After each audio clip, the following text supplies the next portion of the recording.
What's up, everybody? Jason here, Morph Mixology Reptiles. As always, welcome back to the stream.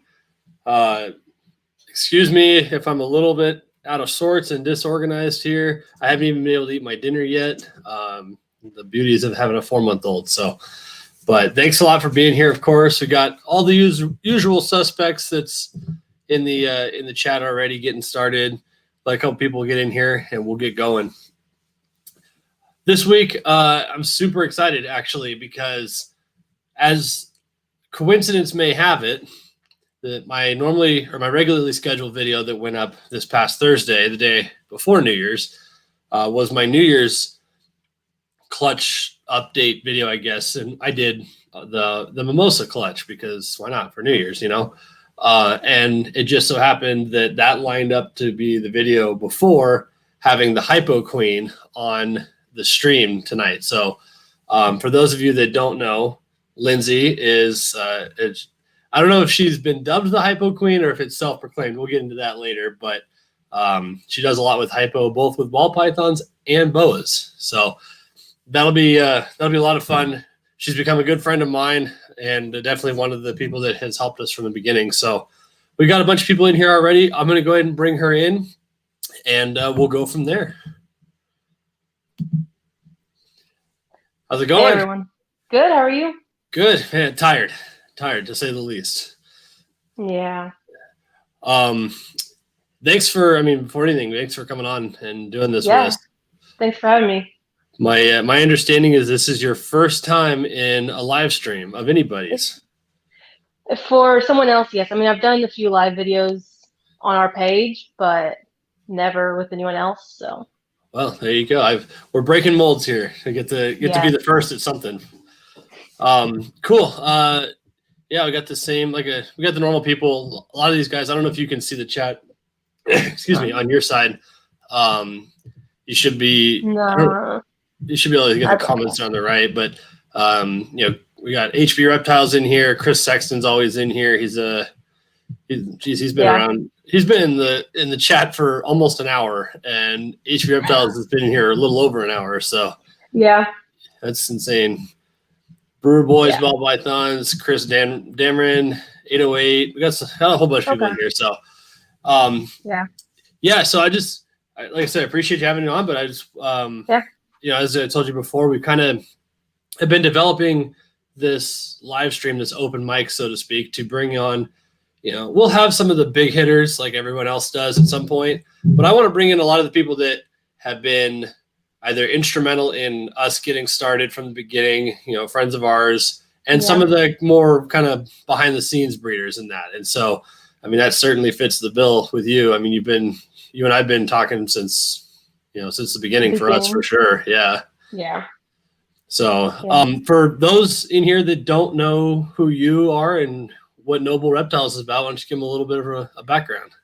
So I'm Lindsay Noble, if you haven't figured that out now. My husband, Tom, he's in the house right now. We've kind of been doing this since 2008 now, I think.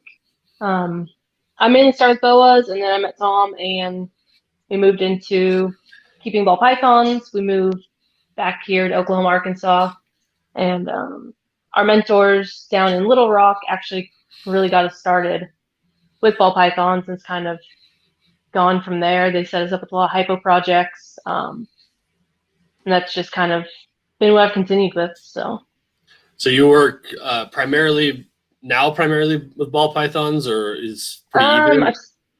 No, I've got about 14 boas or so, something like that. I'm growing that project up, but they obviously take up a lot more room. Yes. Yeah, it's a 6-foot cage back here, but yeah, I've got them over on the little alcove side of the room, so they definitely take up more room. So you said you've been doing this since about 2008 or so? Yeah, 2008. We were in California, and I was talking to my friend in New Zealand, and she had a corn snake as a pet, and she told me to go ask my landlord if I could have one as a pet there. So I went to the local reptile shop and got my first one. I was told there would be more, and I kind of laughed at them as I was leaving, and one kind of led to a lot. That So seems to be a recurring problem with all of us, honestly. yeah. What so what is your, I guess we'll leave the ball pythons for last because everybody talks about ball pythons and that.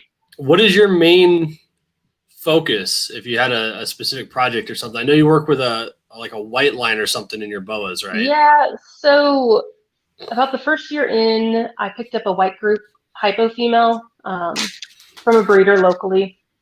And I've just kind of been researching them because I guess the guy that originated, he got out of the hobby and there's no information to be found now. So I have little snippets here and there, but everyone thinks they're named that because they're white and it's more based on the pattern.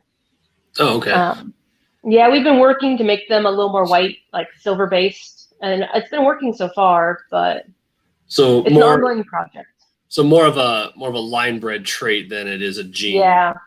As far as I can tell, I haven't really added much into it. It's been very line bred so far. I just can't find any other animals from that lineage to add. So. Okay. And when you work with the albino stuff, do you work with multiple strains or do you stick to one side or the other? Or?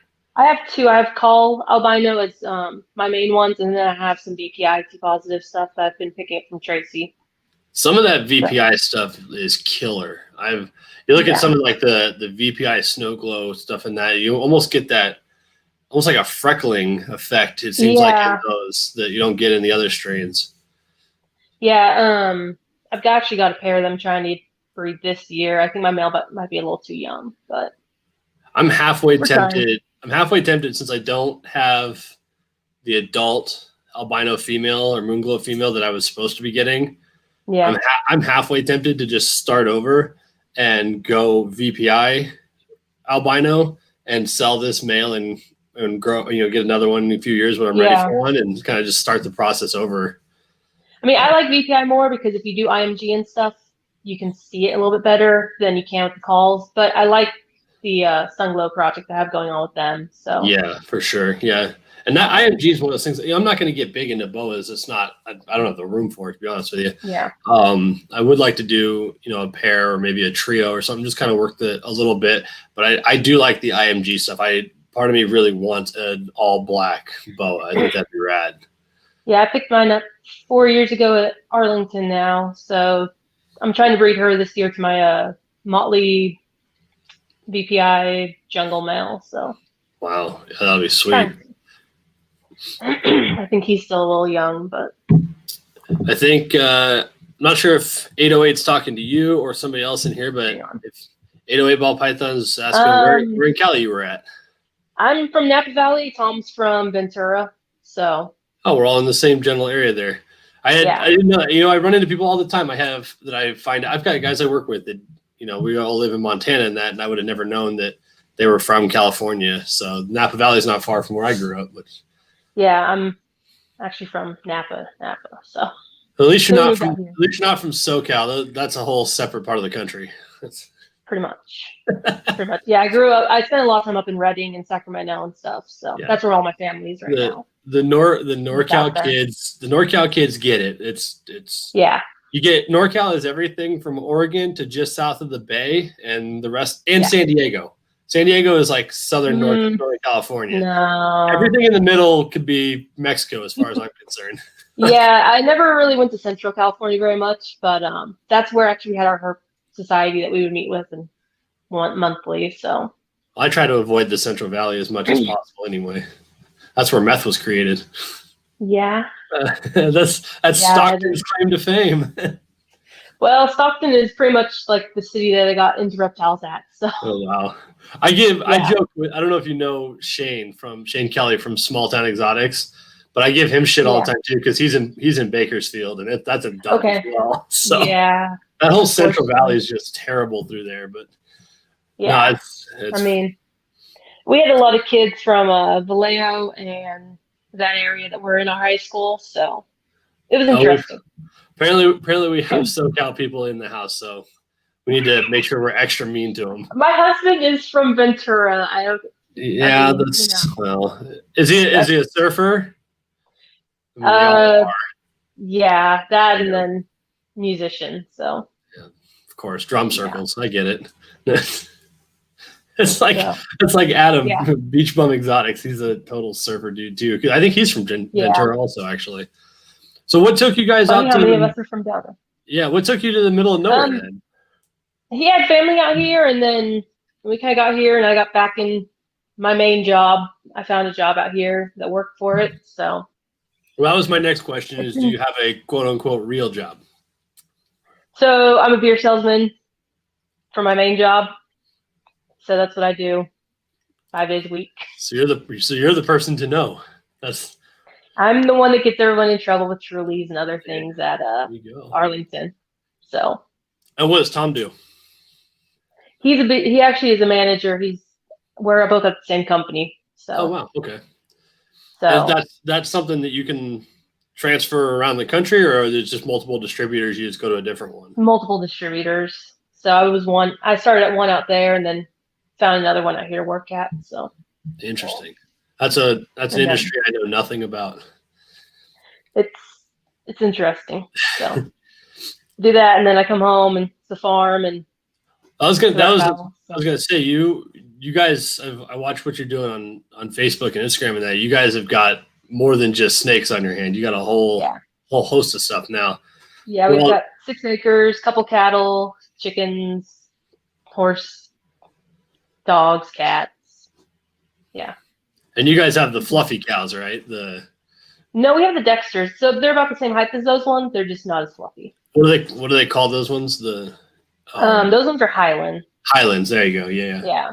That's what my wife wants. She wants a Highland just because she thinks it's cute. They are. It's like our backyard's not big enough for a cow. I mean, that's debatable.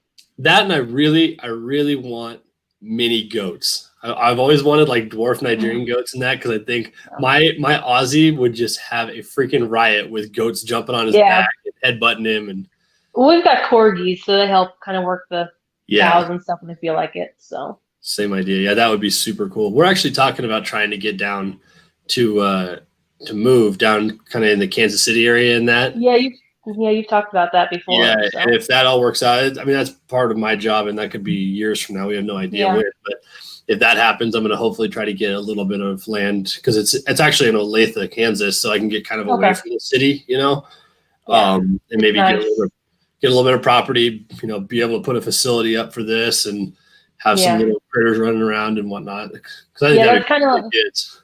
That's kind of this place when we got it. It has a 30 by 40 shop on it, so we did half of it for the new reptile room. So we've got the other half if we want to expand, that we can always build the other room into. So. And you've got the reptile room and that all finished out now, right? Yeah, we did that. I think in March and April we got it all finished. So.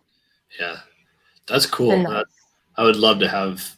I like my little room that I built here, but I would like it to be its own freestanding entity with its its own running water, its own heat and air, like its own backup generator, the whole 9 yards. Just kind of like the one that Miguel built in his yard. Like I would just like to do something like that. It doesn't need to be massive. I just maybe with a little office area that I could do this kind of setup with, and the whole a little storage section for cocoa and all that crap, so it's not spread out throughout my entire house.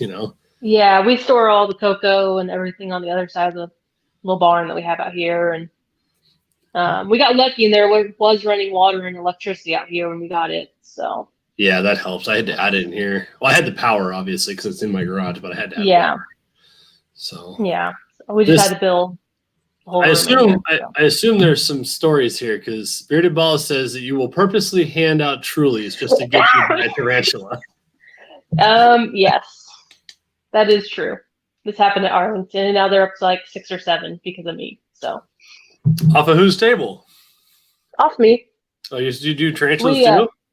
Yeah, that's actually how we kind of got into being able to afford more reptiles. Is we had around 30 tarantulas, I think, in California, and we bred them. No. And then we sold them. I've actually gotten back into tarantulas, so I'm working on building that collection back up as well. That is so we were at Arlington. As somebody who was deathly afraid of snakes, that is now surrounded by somewhere north of 100 of them currently, I'm like, no, tarantulas are no. Like, Yeah, no. I've got I think 30 right now, but we were at Arlington and we won the auction that was like 20 tarantulas or something like that. The Bug Cage Company put in, and Cody and them were sitting at our table, and they were slightly drunk, and we passed the tarantula over to them, and then they brought Fred home, which is what they named the tarantula. So, oh, jeez, Fred the tarantula. yeah, and I now they have I, more. I need to get to one of these shows. We're actually, if I can swing it, Arlington would be super easy because we have a nonstop flight to Dallas now, twice a day. Okay, nice. So that would be Oh, wow. that'd be really easy. But it doesn't seem to work. The timing doesn't work Yeah. out. The February show is probably not. Well, Arlington doesn't. They're not following any rules. February will probably happen. March Tinley is not going to happen. No. But the September show or whatever, it just doesn't seem to line up with where we're trying to go. But I think if we've got it figured out correctly, we're going to be at Tinley in October this time, assuming this all works. But I've actually been able to coordinate it because the Capitol Hill work that I do with my job got moved from May to October because of COVID. And it happens to be the Monday, Tuesday, Wednesday before Tinley. So if I can do this round robin correctly, I'm going to go from here to DC on the company's dime, do my work there, rent a car, drive up to Garrett's place in Pittsburgh. Oh, that works. And then I'll caravan with him to Tinley. Yeah. I'll go down through Forest or Desiree's place, see them and hang out and whatnot, and then go up to Tinley. And then I'll buy a ticket for my wife to fly out on like Thursday or Friday, whatever it is, to Chicago. Yeah. And then my flight home will be part of my business trip to get me back. Okay. So I only have to buy one round trip ticket. So we might be able to pull this off. I'll be gone like 8 or 10 days or something, but we might be able to work. That'd be cool. But we've really been trying to get back there. We did Tinley 3 years ago now. We left on work Friday. We got there around 2 a.m, slept for 6 hours, woke up, went to the show, went to bed, and drove home that Sunday. Oh, geez. It was like a 10-hour drive, so. Well, it's like 19 or so from here. Yeah. And at that point, she'll be a little over a year old, but it's going to be, that's a 2, maybe 3-day idea each way, Yeah. And when I found out that it was going to coincide with my job, I was like, this would be super easy. I'll let them pay to get me there and back. And, and then I can do the caravan with Garrett and everything I've been wanting to do anyway. So that works. Let's see. We got a couple questions I'm missing here too. Got John Feely in the house. I'm sending him a new snake this week. Nice. There you go. What do you do if you miss the ovulation? Because it happens so quick. Pretty much a lot of my girls I've had for the past couple of years, so I know what they do and I know how they look. And a lot of my girls don't miss food. So usually when they miss food, I know they're ovulating or they have ovulated. You hear that? Eat.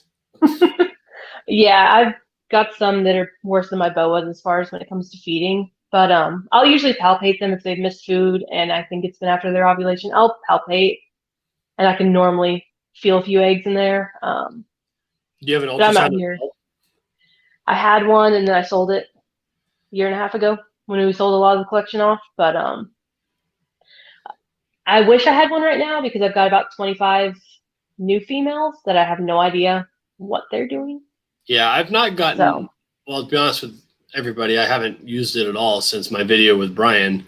But I have no clue what I'm doing. It's like, and half the, like I've said before, part of the problem is since I do the vast majority of this by myself, and oftentimes my wife's dealing with our daughter, that's a 2-person job to make that quick and easy to be able to run through and this ultrasound of the girls, especially this one down here. And I just we haven't had the time or the opportunity to get together and be able to do them. But I do. We need to run through a bunch of them because I'm sure we're getting close. So what about on the boas? How how's the ovulation work there? Because I get that the timeline is similar, but they do the incubating, obviously. Yeah, they take a little longer to swell, and usually I will leave the male in there until I see an ovulation or they stop eating. Like my one female, she stopped eating a couple weeks back, and then she ovulated, and that's one she never misses a meal. So it has happened in the past, and I'm gonna admit it, where I've put a male in and I've come back into eggs because I missed everything. So what's the timeline like that work on? Because obviously I know how the timeline is with the ball pythons, but if I saw or I thought I saw the ovulation with a boa, and then you get the shed that comes a month later, what we would call the prelay shed, is that still that case, but the difference is now you're 90 days out or whatever? You're 105 days out. From the prelay shed? From that shed after they ovulate. So you done yet? It's because I'm pretty confident my Dumerals. I think she ovulated. She looked freaking massive, and I hadn't fed her in weeks because I had the male in. Yeah. You know? And then I came home. I guess it was when I left to go home for Christmas, and she was deep in shed and under her hide on the hot side. And so I learned a lot from Dave Palumbo that the boas in particular, they sit more on the heat when they're building, and they've got they'll just sit on the heat for like the next 100 some odd days. So if she sheds in the next day or two, or if she did and it's under that hide and I haven't checked yet, then if I was right, I'm probably somewhere in the neighborhood of 3 months or so out. You're around probably April for baby. Okay. March, April, something like that. I hope it worked. I really want some Dumerals this year. That'd be rad. Yeah, I want a good boa litter. My last one, I only had 3 live babies and the rest were plugs. But such is life. So I like HB Reptiles' response. If she's fat, not eating, and laying on the hot spot, wait and watch. That's pretty much. You're not wrong. It's just. But I mean, boas, some will keep eating even when they're gravid because they're just like that. I guarantee if I put something in there, she'll take it. Yeah. I mean, that's usually what my Sunglow does. Usually my Sunglow's like that, but then she didn't eat for like a month, which is not what she usually does. So. Yeah, I guarantee if my cat got in there, he wouldn't get back out.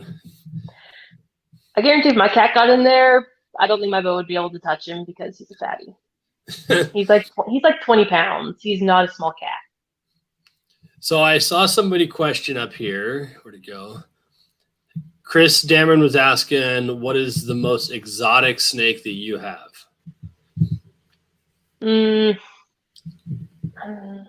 have to be the carpet python right now that I still have. But I've had a bunch of different odds and ends throughout the last couple of years, but they never really did much for me. I guess I just wasn't ready for them. But it's mainly just boas and carpet and ball pythons now. We do have one gopher snake that I picked up in California, literally off the sidewalk one night.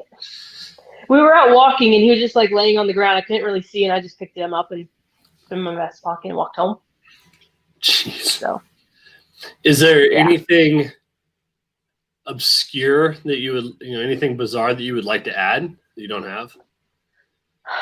Not right now. I'm pretty happy with my management on these that I have right now. And I'm not really in a place I won't add much, and what I want I can't afford anyway. So no doubt. How many total snakes are you up to? I think it was 116 when I counted the other day. Okay, yeah. So your collection is not a whole lot bigger than mine now. No, I mean it used to be a lot bigger, and then we kind of downsized when we moved to the farm. But I'm gonna be growing it back up. So I honestly don't want to get much bigger. Believe me. Yeah, I held back like 25 animals this year because I couldn't hit females to save my life. Yeah, so I think we saved 19 or 20 as well. Yeah. So I plan to grow. I just need more racks and that's what I'm waiting for is all my racks to get done. And then I'm probably going to do a kind of a hodgepodge rack over here. So this is all going to be gone. I haven't told most people what is actually going in here, but it's probably pretty obvious.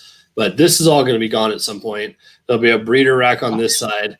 And then over here, I'm probably going to do like an everything else fun project rack. I want to do like a small project of bloods, of short tails. Okay. Maybe like 1.2, 1.3, something like that. Kind of in that GoldenEye 007 pixel, maybe some T positive stuff, kind of in that range. I already put a deposit down on a blacktail Crebo female. Okay. I really wanted a Crebo. I wanted effectively a non-lethal king, So that'll be in there. The carpets will be in there for now. What else? I really want a king rat snake. I don't know why. Yeah, I mean, I had one of my friends or one of my mentors, he had some, I believe. But I am good. I don't like cleaning that much poop all the time. So yeah, and for me, it's like because we're not allowed to have the big constrictors here, bird retics and that. These, well, my Dumerals is my big constrictor, but these 8, 9, 10 foot long colubrids and that seem kind of enticing. But I don't know. It's becoming a problem. Like, I like that the collection is to the point now where it can support itself, which I got there quicker than I thought I would, to be honest with you. I figured that was going to be a 3-year idea at least. And we're just now going into season 3. But it's to the point now where I leave money in the account that people pay me into, and it buys the rats and bedding and everything else. It's fully self-sustaining. So that can be the money maker, so to speak, so that I can play with the weird off the shelf stuff that I can make some other goofy. I want to be able to sprinkle some other stuff in on my table. Yeah. Yeah. I mean, they mainly have paid for themselves this year. I haven't really put a lot of my own money into it. They paid for most of their rodents and stuff this year, and then the feed for the rodents too, which has been nice. So, I gotta shout out my boy here. He sent me a super chat. Says if I send you $5 every week, you'll be able to buy a snake for me. I mean, hey, it's the truth. Yeah, he was the only person that was able to get anything out of my double het Ultramel genetic stripe clutch. Yeah. We worked out a deal. He saw me do that pairing way back early last year, and he's like, I want in on this ahead of time. We'll figure it out. And so he ended up sending me a well started. I mean, it's probably 300 grams or so now. Female Spinner Blast double head Ultra Glow female, because that's another part of the project. But I only have one Ultramel female or male to use to make heads in that. So I got a good female started, and he was able to pick up one of the pastel super cinnamon double heads that I made and normal. So, everything else, I kept the entire clutch after that, but I appreciate it, man. What else we got here? I see you're getting in on the comments too. That helps because I'm not reading all of them. Yeah, I have a couple Mojave Hypos. No hog noses. I never really got into colubrids that much. I had a couple when I started, but I just kind of moved on to the bigger guys. But I mean, I still got my gopher, but he's probably about it for a while. So yeah, I don't have any. I have one hognose male. It's just a pet. Yeah. And I don't have any colubrids until my Crebo gets here, obviously. And I'm probably going to get a pair of Cow Kings just because I think I have to. Yeah. I was going to get a king snake anyway because I wanted, kind of like with the colubrid and the rest of the dry marcon and that, I wanted a recycling bin, so to speak. Yeah. And the kings will do that too when they get big enough, obviously. And that'd be kind of cool to have a Cow King. So I just got tired of snakes that wanted to bite me 24/7 because I've got ball pythons that will do that more than enough. That's fair. I just kind of got tired of that. Yes, I do still breed rats, not as much as I'd like to, but I've got enough that can just feed my babies and stuff, and the few that eat live. The majority of my collection eats thawed, so The majority of my collection doesn't eat. No. Yeah, I've got most of mine don't care what they eat. Um, I've got a few that will eat medium rats too, and they don't care. So Wow. a lot of it's thawed, which makes my life a little easier because I've got so much going on here. I don't have as much time to have the rodents as much as I want. But eventually I'll grow. I've got a 15 by 10 shop that I use right now that doubles the chicken coop. So That's about the same size as this room. yeah. Close. Yeah, it's not a lot of space, I know. I wish, I get asked this all the time because obviously I did a bunch of the DIY videos on building the rat racks, and people saw me in the whole rat room that I made, and that kind of thing. And it seems like when I go into something, I go in full tilt and don't screw around, and I was producing 400 to 500 rats a month consistently. And it was cool because I could sell them to the local pet shop, and it was nice because when I sold off the operation, I had an entire freezer full of frozen thawed or culls that I kept. But I miss the feeding response of live for sure. Yeah. And the convenience, in all honesty, just be able to drop one in, close the tub, drop one in, close the tub, come back 20 minutes later. If they took it, fine. If not, throw it back in the rack, because I hate the waste. That's the big one for me. Yeah. But I've kind of figured out in my workflow how to mitigate that to some extent. I lay out in the morning everything I think I'm going to need, but I only heat them one at a time. Because as far as I'm concerned, Gotcha. If you let them thaw slowly to room temperature throughout the day, and then you don't heat them, you can freeze them and do it again. But once you put them in hot water or whatever, I don't do it twice. Yeah, I'll usually pull out about what I need, about the 80 to 100 that usually get fed off each week. And I actually have to use a hook to open up most of my tubs because I don't really like getting bit. There's a couple of here that come out after me. A lot of my adults, they know it's feeding time, and I have some big girls that would not mind chewing on me. So I'd rather not get bit because I don't want them to lose teeth, and I just don't enjoy it.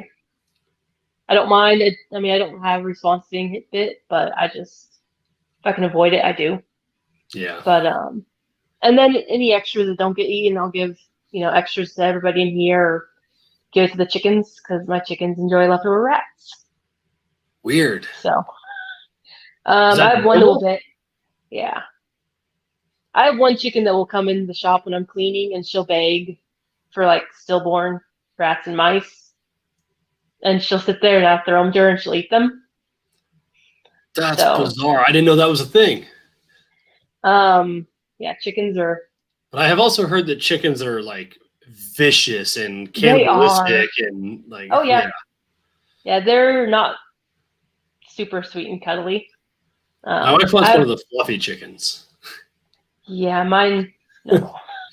Mine, they know when food's coming, and they know if I'm in the shop and they want something, they'll come beg. That's so bizarre.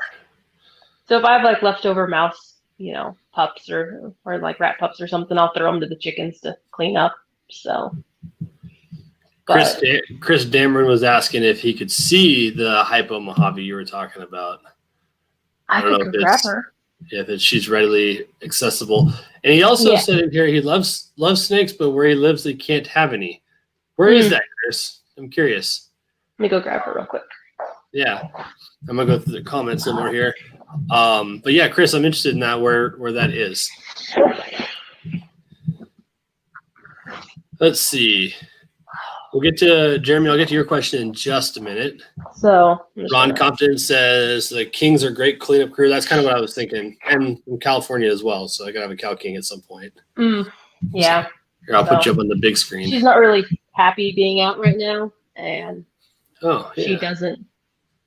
That's amazing. So that's amazing how they age, because I saved a Hypo Mojave male that I made this year because I yeah. don't have any male Hypo, So, and he's like super like sorry, you steel can't see her very blue, well. kind of gray or whatever, Yeah. high contrast, and this is kind of like washed out a bit. It's Yeah. She's also not cooperating very well. cool. Yeah. But she's not very happy with me right now. So I'm gonna go put her back before she does something. But yeah, I mean, she was from Tim Bailey originally, so That's another guy I need to get on here. yeah, he's fun. Tim makes some good stuff. Yeah. Tim's actually the first guy that well, that's not true. Tim is one of the first people I contacted when I hatched my Scaleless and asked him for some pointers and tips and that. And he told me, he said, I keep all of my Scaleless exactly the same way I keep all of the rest of the snakes in the collection. Gotcha.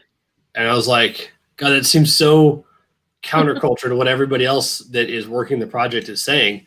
But I took his word for it, and I set her up on Cocoa Blocks in the FB5 gray tub with everybody else. And she'll eat a shoe if I throw it in there. And she's shedding perfectly, and she's like 240 grams now and just killing it. So I don't know. You know, all these people talking about they have all this humidity issues and their sheds are screwed up and they're fragile and they're this. And I'm like, I literally have done nothing different with her. Yeah. So yeah, I mean, now we just need to get proof of one on eggs, and people will shut the hell up about it. Yeah. I mean, I haven't gone into that project yet.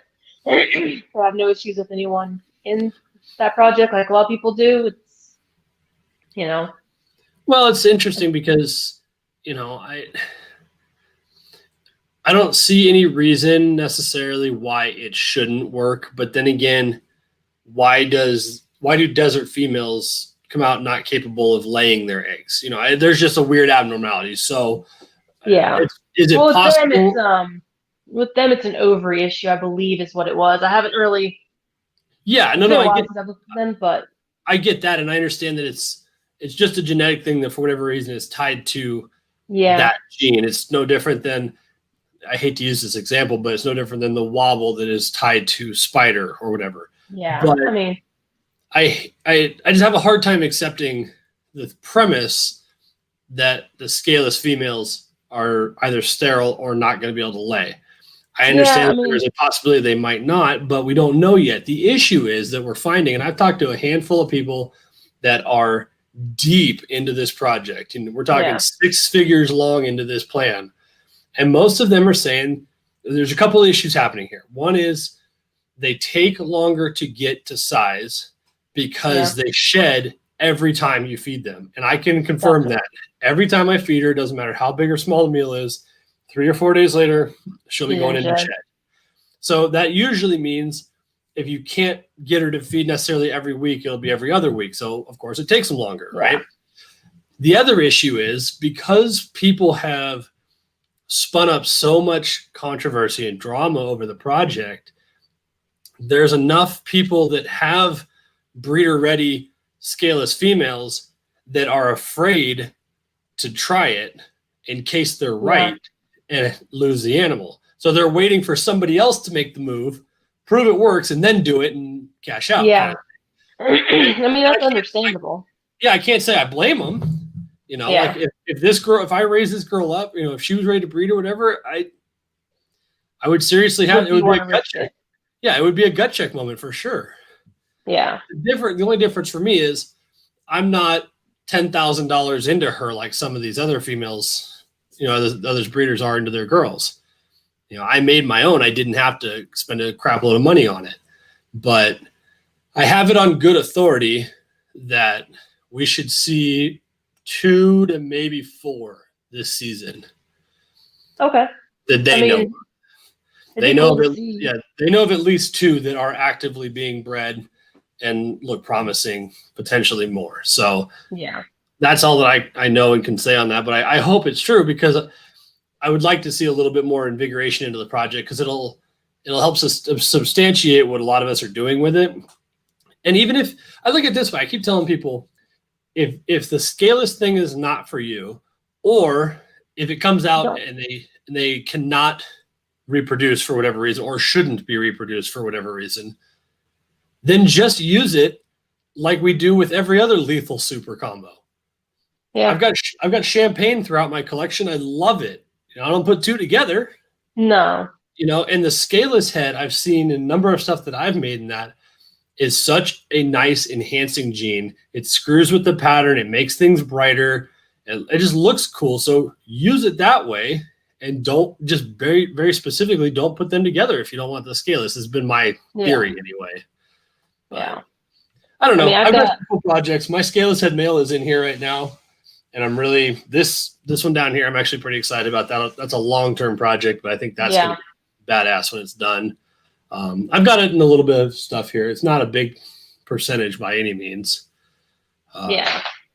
I mean, we've got spiders, and I still breed spiders, but I don't breed a ton of them still. But they're some of my better eating animals in this, you know. Absolutely. And it's sad because I don't know if you saw, I put it on my Instagram a couple days ago, but this kid he went back and watched an old video of mine from months back, right? You know, sometime early last year, whatever it was. Oh, sure. Yeah. And it had a very short clip while I was looking through some of the animals of my spider female, and she was going up the back of the tub and like smelling up underneath the shelf, right?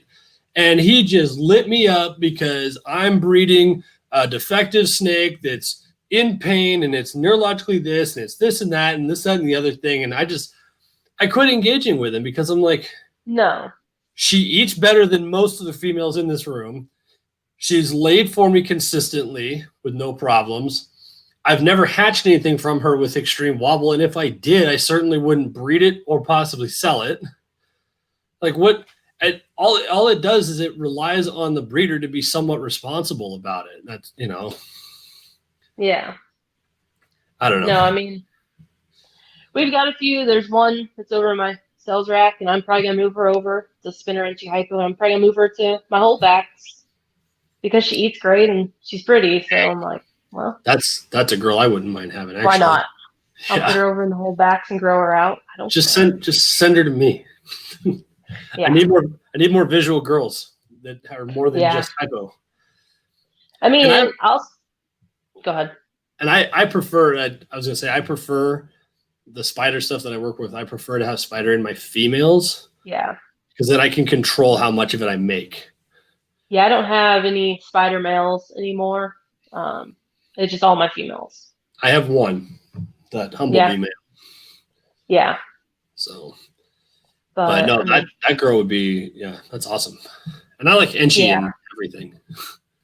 Yeah, we had our super Enchi male. I didn't make enough Enchi stuff, and I kick myself for not doing it all the time. But I don't know if you saw it, I made a pastel super Enchi calico this year. Yeah.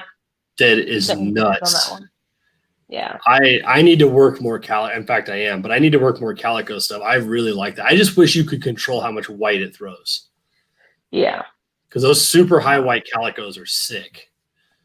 Yeah. I've got, and I even held back just a super pastel leopard lesser calico hypo male this year because I'm like, more calico. And then I don't know why I haven't done it more, but I made an Enchi calico hypo male, and I kept him because I've never made it before, and I really liked it. So, yeah, no doubt. I actually am doing the female that made that this year, the calico Enchi pinstripe. I'm putting the dreamsicle to that I got from Chris. Nice. Yeah.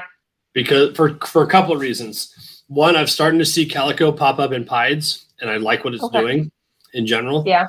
But one of the things I really want to do is get pinstripe in the Dreamsicle project because I love what pin does in pied. And the thought of a super Enchi pinstripe Dreamsicle, it should be stupid because the pinstripe will take away the pattern and just give you those bright orange saddles that are all like blown out. You and I are going two different ways on the lavender project. Mine is getting rid of all the orange. Like that is my plan, is like all the orange, I just want it gone. You're trying to go all purple? Yeah. So I'm breeding, I've got my blackhead, double het, hypo lavender, breeding a leopard lavender and a couple lavender females this year. So I can make this super blackhead. Yeah, but Lavender stuff. you've seen the blackhead lavs though, right?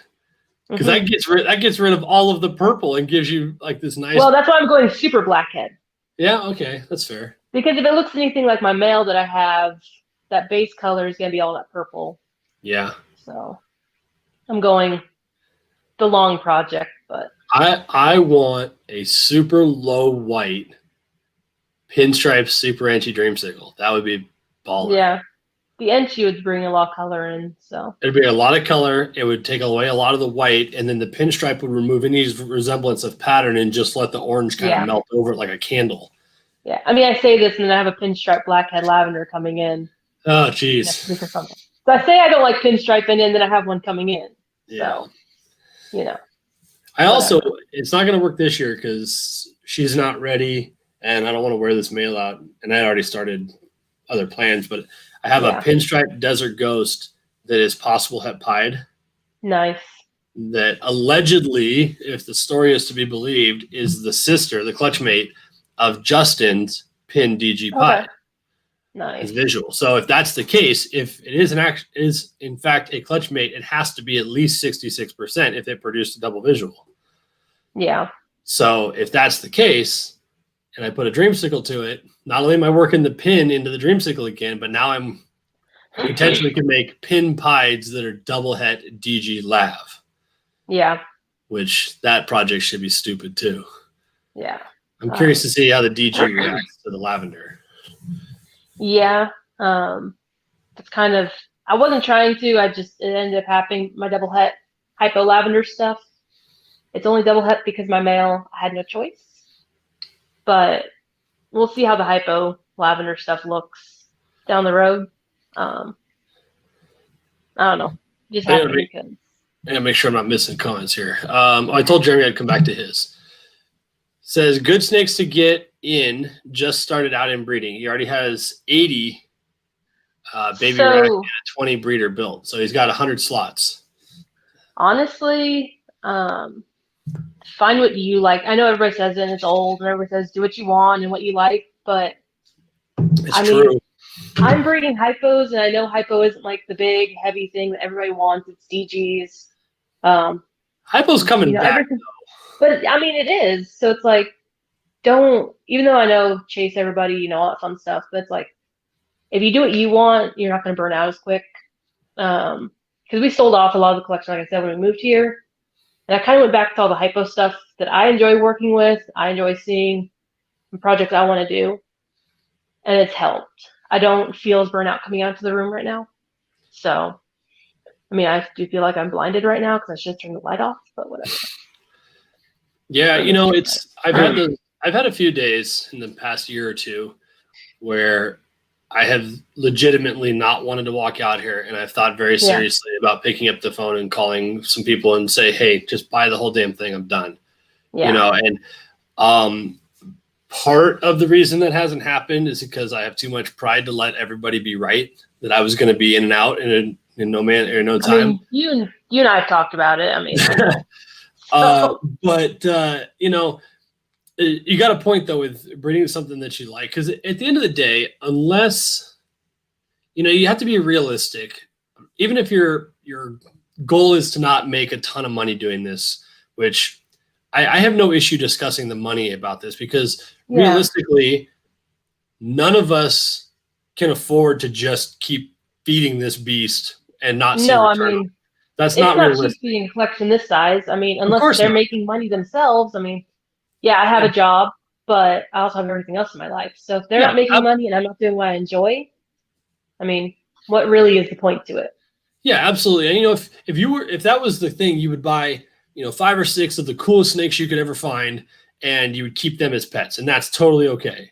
And maybe breed them once or twice. But when you get to this kind of scale, he's got 100 slots, so there's reason to believe he's working towards a collection similar to mine, realistically. Yeah. And that you have to think about the money, because it is an integral part of how this works. With that said, unless you're literally breeding the most basic bottom of the barrel stuff, like we'll all have byproduct, of course. That's basically what's left in my hatchling rack. Unless you're literally breeding nothing but bananas to pastels and stuff like that, your animals will sell. Yeah. So breed whatever it is that makes you excited. Like if you are, look at Jody Barnes, for instance, a buddy of mine. He does nothing but pieds because he loves pieds. His company is Pied Productions. That's all he does. And that's fine because lucky for him, pieds will always sell, you know. Yeah. But I've got a little bit of everything that I like, and there's more I'd like to add, obviously. But I've got clowns and pieds and hypos and, you know, some cool pattern stuff that I like working with. And we've got a shot at sunset and in a year or two, maybe some puzzle stuff and that. So find what you enjoy, because then it makes it more fun to come out here when you have to do the work as opposed to just coming out to enjoy it. Yeah, I mean, and if it's stuff that, you know, you're not really into, that you don't want to breed, and it's just you're buying it to make money, you're going to burn out quicker. Absolutely. I mean, there might be animals that can make $1,200 animals, you know, that stuff. But if you don't enjoy it, you're not going to enjoy it for forever. I mean, well, no doubt. It's like we just picked up a new male that I haven't announced yet. And when I was sending my wife a couple ideas and things, I was telling her, I said, you know, we're to that point now where to maintain or to continue to be competitive and relevant, we need to make that leap into a high dollar animal, a high dollar male I can put in some other projects. And we're going to have to be in that 4-figure animal now. We'd never bought one like that. And so I was sending her a couple ideas, some things I was looking at. I was looking at some DG stuff and some freeway stuff and some clown pieds or whatever. And we settled on a project that is not specifically just that project, but something I can put throughout the collection and go different ways with it or bring it back to that project, whatever. But she told me, she's like, she started sending me some back that were $1,000 more than I was looking at. Like I was blown away because like, who are you and what'd you do with my wife? You know what I mean? But she's like, if we're going to do this, first of all, if you're going to do it right, spend the money. You've worked hard this year. You've got the money in the account. Buy what we need that's going to pay off in the long run. But if you're going to do it, I want Orange Dream in it, is what she said. Yeah. And we don't have any Orange Dream. And I was like, okay, I mean, that's fine. Because not only is that something that it's a relevant gene, it's popular, it'll work in a lot of what I'm doing, but now it also brings her into the room more and more excited because that's going to be her baby and see what we can produce with it, you know? So I get that for sure. Yeah. I mean, I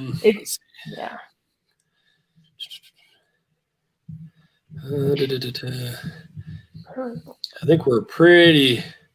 So my favorite hypo. That is a question I cannot answer because I can't say I have a favorite. Like I'll go through the racks and I'll be like, I like this one. And then I go to the next one, I'm like, you're my favorite. And I can't choose a favorite because I mean, I have animals I really like and ones, you know, that are a favorite for the day, but then the next day I change my mind. So sorry guys, I'm behind on the comments here. I'm not ignoring you, I promise. Chris said that I live in a group home and I'm also disabled. Okay, that makes sense. Yeah. I can understand that. Well, assuming you get to get out on your own in your own place in Massachusetts, and that'll be, I mean, we'll obviously help you get going, but yeah, I can understand that for sure. Shout out here for Kurt's Creatures. Appreciate the super chat, buddy. Says, this is my first year breeding. I love watching your videos. Inspired me to start my DIY. I always say DUI. My mistake. I shouldn't do that. DIY stuff. Can't wait to see what you have available at the end of this season. Yeah, me neither, to be honest with you. This season has started kind of slow. But admittedly, I've been really busy, obviously, with the new baby, and I've kind of neglected the room a little bit. And so I'm behind on getting pairings together, and, you know, I get behind on getting the tubs turned over. So like I come in, I'm like, oh, I can't breed this, or I can't pair this week because I've got to get everybody turned over and cleaned again, and so on and so forth. But I will warn you ahead of time that this season will likely not be nearly as visually satisfying as last season. Not going to have any visual ultramels.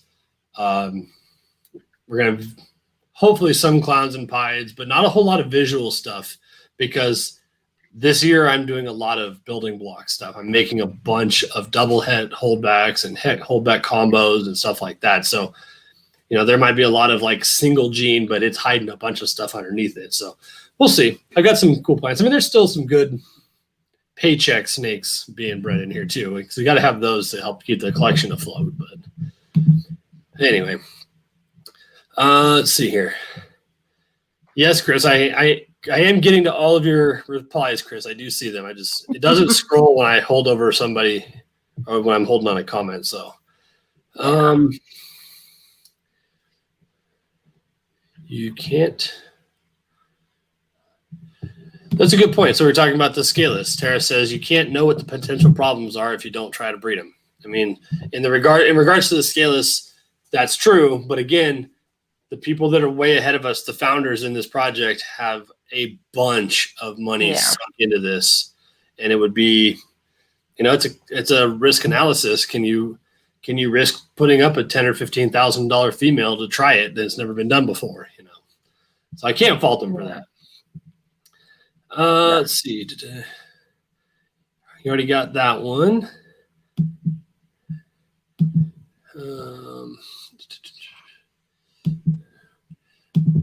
You know anything about Sable?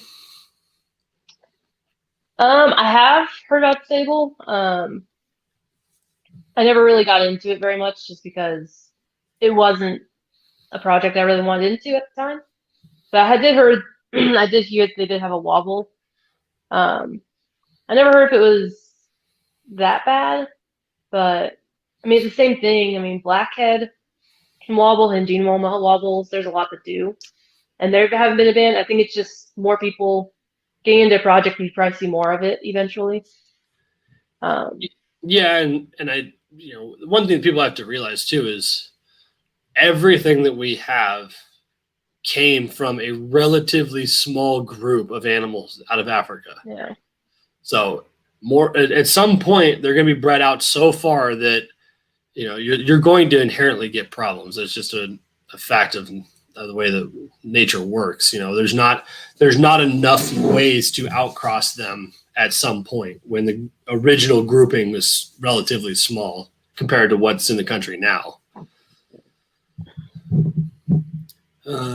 Got that one. I have one blackhead now. I don't. It's not something I had, but up until recently, I picked up a breeder male blackhead calico from. Where'd that come from? I want to say that came from Anya Littlefield, but I don't think that's right. Crap. Now I feel bad. Oops. No, came from Brittany Chase, or formerly Brittany Chase. That's where it came from. From Chase and Balls. Let's see. Oh, Vintage Scale said that they picked up a blackhead het hypo or double het hypo lab from me this year. Yeah. Those guys are a little bit tested. And this one. You work with Red Gene, Ringer Gene too, right? So my male that I picked up 3 years ago wound up having it when I bred him out.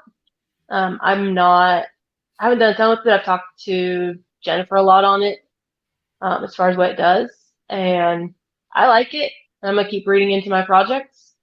Can you explain it? Not that well, but I will try. Ringer, it tends to have a lot of these bubbles along the belly of the snake. I don't know. I have one that has it. I don't know where they're at right now. But Jennifer, like I said, I'm not the biggest expert on it. I was just told my snakes had it when I was hatching them out, and then that's kind of where I went from there. But hang on. Let me see if I can find someone. I forgot I put lights in here. Maybe she. Hang on. Hey, let me get that on. No, let's not do that. It's feeding night, and I haven't fed tonight, so she doesn't have it very well. But there's a lot of these little bubbles. I don't know if you can see them on the belly. Those little white in the flames. That's what I was told Ringer Gene was. I could be wrong, but that was what I was told. And then Red Gene kind of blushes them out a little bit more. So in your opinion, I get bit. This could be funny. There she is. So that's the problem with my new racks is I'm making them taller than me, so I have extra levels. Yeah. And I'm gonna have to be able to go blind into the ones up top. So I have a step stool to get into mine because I can't reach the ones on the top, and I'm not just gonna blindly put my hand in. Yeah. To be honest, I'm surprised the babies don't bite me right now, but and then Red Gene just kind of blushes them out a bit more. So what is that? Blackhead, Pastel, Red Gene, Hypo. Wow. So one of the few females I got this year. So. Huh. Yeah, you know, it's interesting because my policy has always been, like that guy asked, what he should get into and work with, and that there's obviously no way to work with everything. And so my policy I adopted a long time ago was if I don't relatively easily, if I don't understand it, I just don't get it, I don't work with it. And Red Gene and Ringer Gene is that way. I just have never been able, I haven't really studied it to be fair, but I just have never wrapped my brain around it enough to say, yeah, let's add that to the collection. And to be honest with you, if he's in here, why can't I think of the guy's name? I'm terrible tonight. Jeez. Huh. Anyway, Infinite Scales. If he's in here tonight, part of the reason that I backed out of a deal that he and I had a trade deal on the cinnamon Wookiee male that I was going to get is because I just did not understand Wookiee. I could not figure it out. Yeah. And I could be totally wrong. That could have been the biggest miss on my part to let that go, but it just didn't. I just don't get it, so I don't work with it. And there's a bunch that it's like that. It's there was one the other day I was talking to somebody about that I don't have, and it's because I just don't understand it. But yeah, the Red Gene was one I was curious about that because I've seen some really cool stuff that's labeled that way, but I obviously don't know what to look for. I mean, I never really sold mine. Like I never did the price, based on that. It was just, hey, this might have Red Gene, this might have Ringer Gene. I mean, next year I might because I kind of have seen what does a little bit more, so I might actually label stuff. I'm doing a lot of Blackhead Hypo, I hope, this next year. I do like that. I put that Blackhead Calico male to my black pewter this year just to try it because I had already started pairing some other stuff when he came in. But I've seen some just fairly simple Blackhead combos that are killer. Like that's a gene I really want to work more in. Yeah, after producing what I did this year, I kind of kicked myself for not doing more of it this last year. I'm going to change that for 2021, but see, my pairing down here, I need to make a female dreamsicle that I can raise up so I can put the Blackhead Calico to her. Yeah. And then put that super anchy pinstripe dreamsicle male to that. And and just start getting see, that's the fun thing about this. Is we see guys like, like Justin and Ozzy and Billy and that make new ridiculous crap every year. And sometimes I look at, like, I was watching a Justin video this morning, and it was one of his pied videos or something. I'm like, what are we even trying? Like, what is there left to do? I mean, look at this. Yeah, there's plenty left to do still, which is hilarious. I just spit out a crazy combo that would probably look insane, and relatively is not all that hard to work towards with the components we have. No. So you just got to kind of think outside the box, and that's what my wife and I do when we go to start the season. We stand in here with the whiteboard and like, okay, got this female. What are we going to do with that? Or we got this male. What do you think? And try to come up with some really kind of off the wall, maybe 2, 3, 4 generations down the road planning that might be kind of cool. Yeah. Yeah. Like, I have a lot of disco stuff in my projects now. I've kind of moved away from a lot of fire. I still have a few in the projects, but, I'm kind of working a lot more with disco because I like the super more. I like what it does. And the disco animals I made this year, I'm really excited for the projects going forward. So I might follow you down that path because yeah. I make this is actually the third year in a row I've got my dragonfly in with my fire female down here because she always lays like 9 or 10 eggs and I always get 3 or 4 super fires out of it, and super fires sell well because who doesn't want a white snake? But I've yet to hit a high patterned super fire, a high yellow. All of mine come out almost pure white, which is fine, but I really want a high patterned super fire. And like you're saying with the super disco, and that you get that really kind of almost like ashy, yellow stripe in that. And it's like what I've seen done, in like disco inferno combos and stuff like that.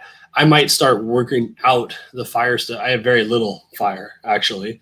And work in more disco because I've seen like the disco clown stuff in that. It just looks nicer.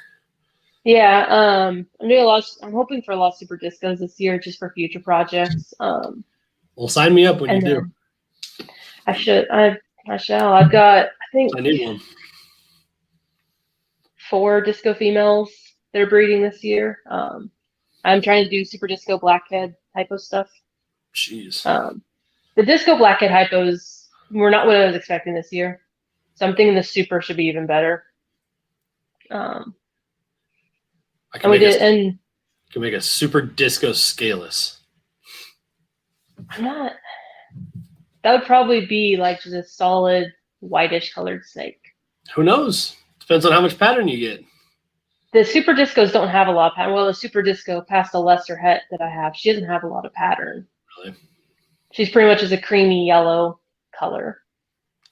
But like we did the super disco blackhead stuff this year, or not super disco, but just the blackhead disco hypo stuff, and that wasn't what I was expecting.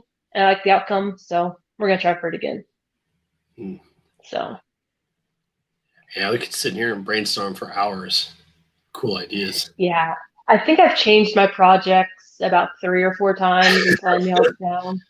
Yeah, I hate when I do that too, because inevitably I put another male in and then I end up with some dual sire clutch or something doesn't make any sense. Or did I ever tell you I finally figured out what happened with the dual sire clutches I had both last year and this year?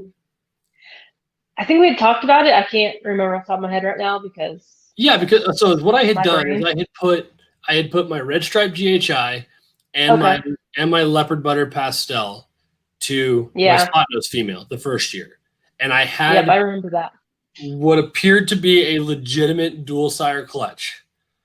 Yeah, I have a leopard butter spot nose up there, and I have a GHI spot nose. They came from that same girl, so I was like, okay, I got a dual sire here, no big deal, right?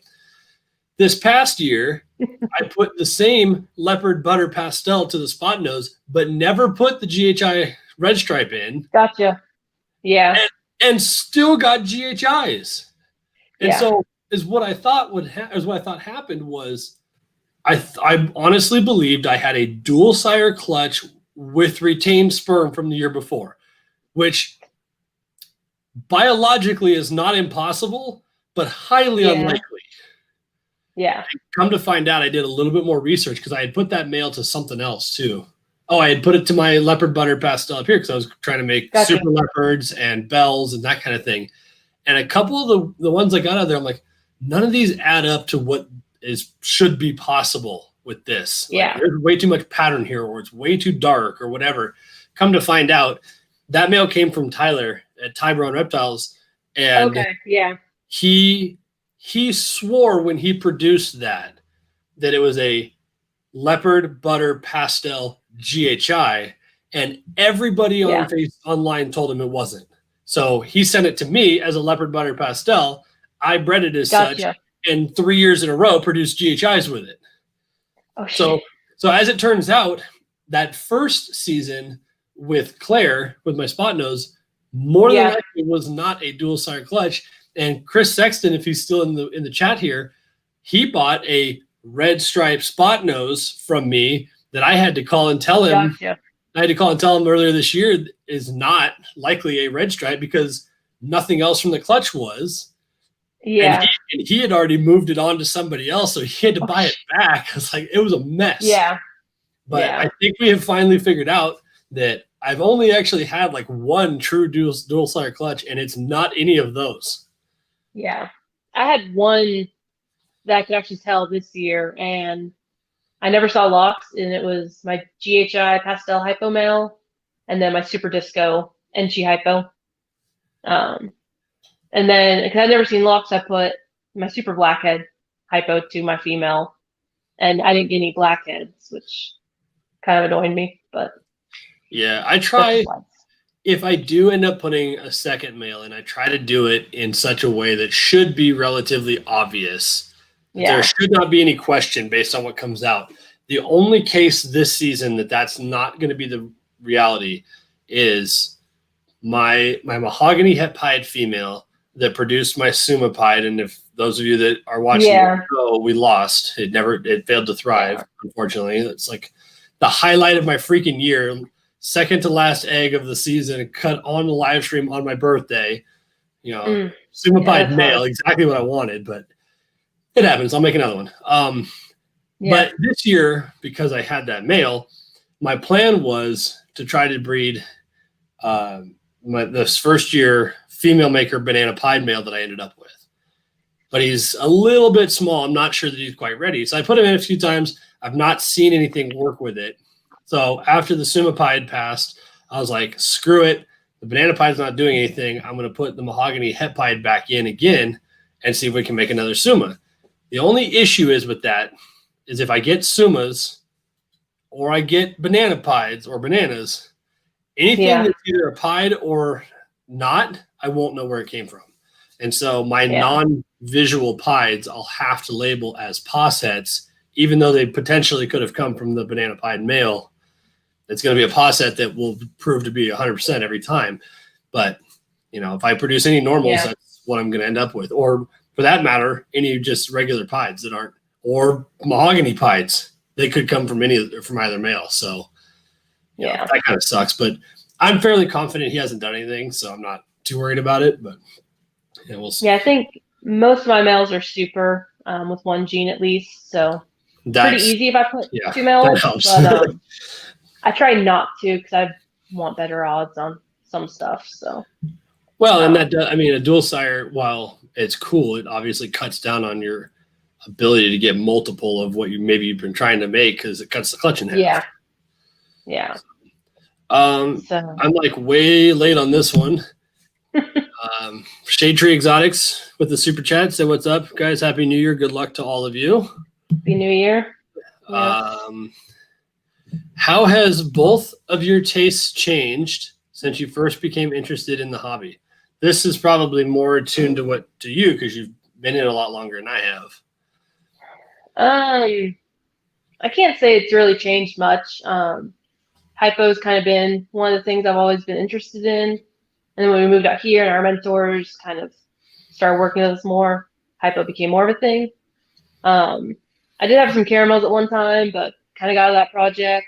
I've had a few, I've had things come in and out, and I've kind of changed, and now it's a lot of Hypo, lavender, desert ghost, which I'm getting more of those. And I've actually kind of started to like VPI Xanthic a little bit more. I was never an Xanthic fan until we hatched our one female out this year. So I'm kind of moving towards wanting a few more of those, but it's pretty much been Hypos for the last 6 years, I think. So, for me, we kind of talked about it earlier. For me, my tastes have changed in such a way that now that I have gotten over my fear of the snakes and have become enamored with them, now I want a variety of a bunch of different species. That's definitely the part that has changed for me. Because when we started this, it was, we're going to get one ball python and it's going to be in a cage on our dresser. It's a pet. And that's kind of our way of getting over snakes, and then we're like, well, let's get like a half a dozen or whatever. And we can just try breeding a couple, whatever. And then now there's, 100 in here. I've got a 7-foot boa. I've got 2 carpet pythons. I've got a Crebo on the way. It's like, so for me, that that's where my taste have changed. Is now I want a little bit more diverse, eclectic collection, I guess, as much as I can feasibly in this size room and legally in the state. Yeah. You know, but no hots. Yeah, I mean, where we're at, there eventually I want a hot, not anytime soon. Anything in particular? One day. I mean,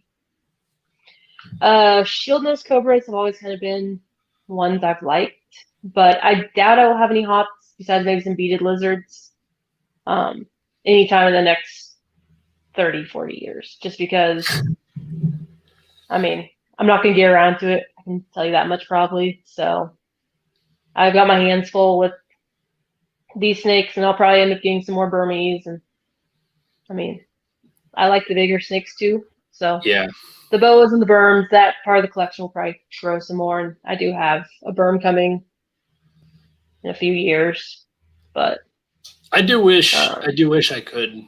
I have no desire to breed berms, but I would love to have. Yeah. Actually, that's not a true statement. Actually, for a while there, I wanted a trio to be able to breed to make blizzards and what's the step prior to the blizzard?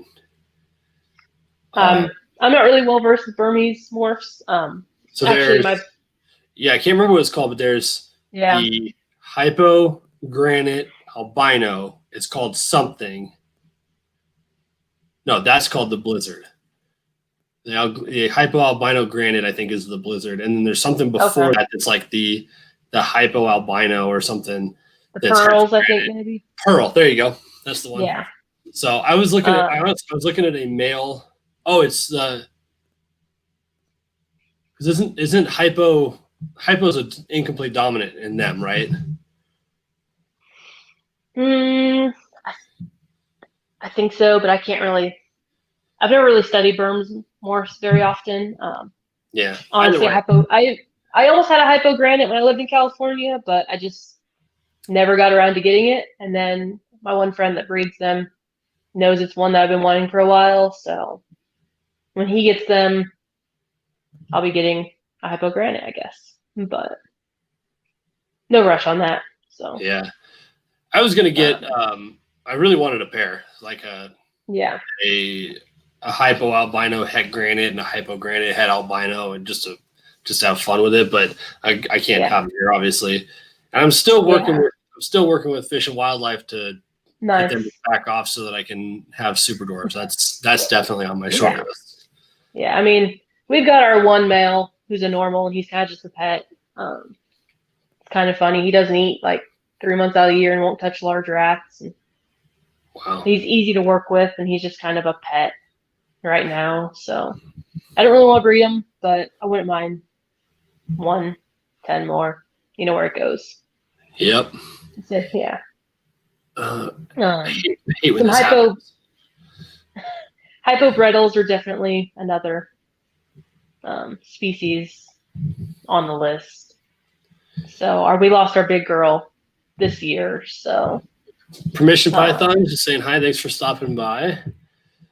Will you clarify something for me? Because I have not asked the Morelia community because I don't want to sound like a moron. But the term brettle and bredli are interchangeable, are they not? Yeah, I mean, brettle, bredli, I think it just depends on whose accent you're talking to, maybe. Okay, because I also see it spelled differently, one with and without the I. I want to say without the I. I don't know. I'm not going to get into that. I'm not going to get the Morelia community up my ass, but so I don't know. I just had water magic. I'm not going to answer that because I don't. Yeah. I wasn't going to run across the yard to the house, so I had to make sure to bring water out with me. It's cold out there, and I refuse to run across the yard right now. Yeah, it's probably in the mid-20s here right now. Yeah, I think it's like 30 outside, but with the wind chill, I just don't want to run across the yard. So, yeah. Okay. Kurt's Creatures, another super chat. Jody Barnes is a good buddy. He's been helping him get started. Nice. Just sending him this video link, so that'd be cool if we get Jody in here. I've talked to him quite a bit. I actually helped him. I somewhat helped him get his new logo figured out. Nice. Yeah, I don't really have any other reptile people around here. I live in BFE in Oklahoma. So as my one friends can attest that drive 3 hours to come say hi, I live in the middle of nowhere. How far are you from OKC? 3 hours. So Geez, you're as far from there as there was from Dallas. Right? yeah. We're about 4.5 hours from Dallas. So Okay. yeah, it's not a bad drive to get down there for Arlington. But we try getting down there twice a year at least. So GHI Mojave Hypo, I have to agree, is a yes. freaking killer combo. In fact, I was talking about Infinite Scales earlier. The Wookiee deal fell through, but he and I worked out a different deal because he really wanted that cinnamon pinstripe ultramel that I made. Okay. Yeah. And so I've got I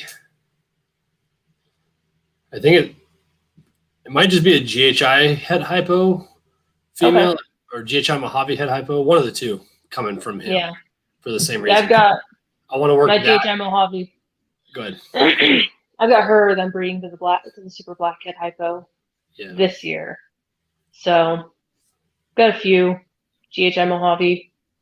Actually, no, I've got one GHI Mojave hypo and then a GHI lesser hypo, and I think they're both breeding the super blackhead. So you've kind of hit on a little bit. What's your most looked forward to hypo projects coming up?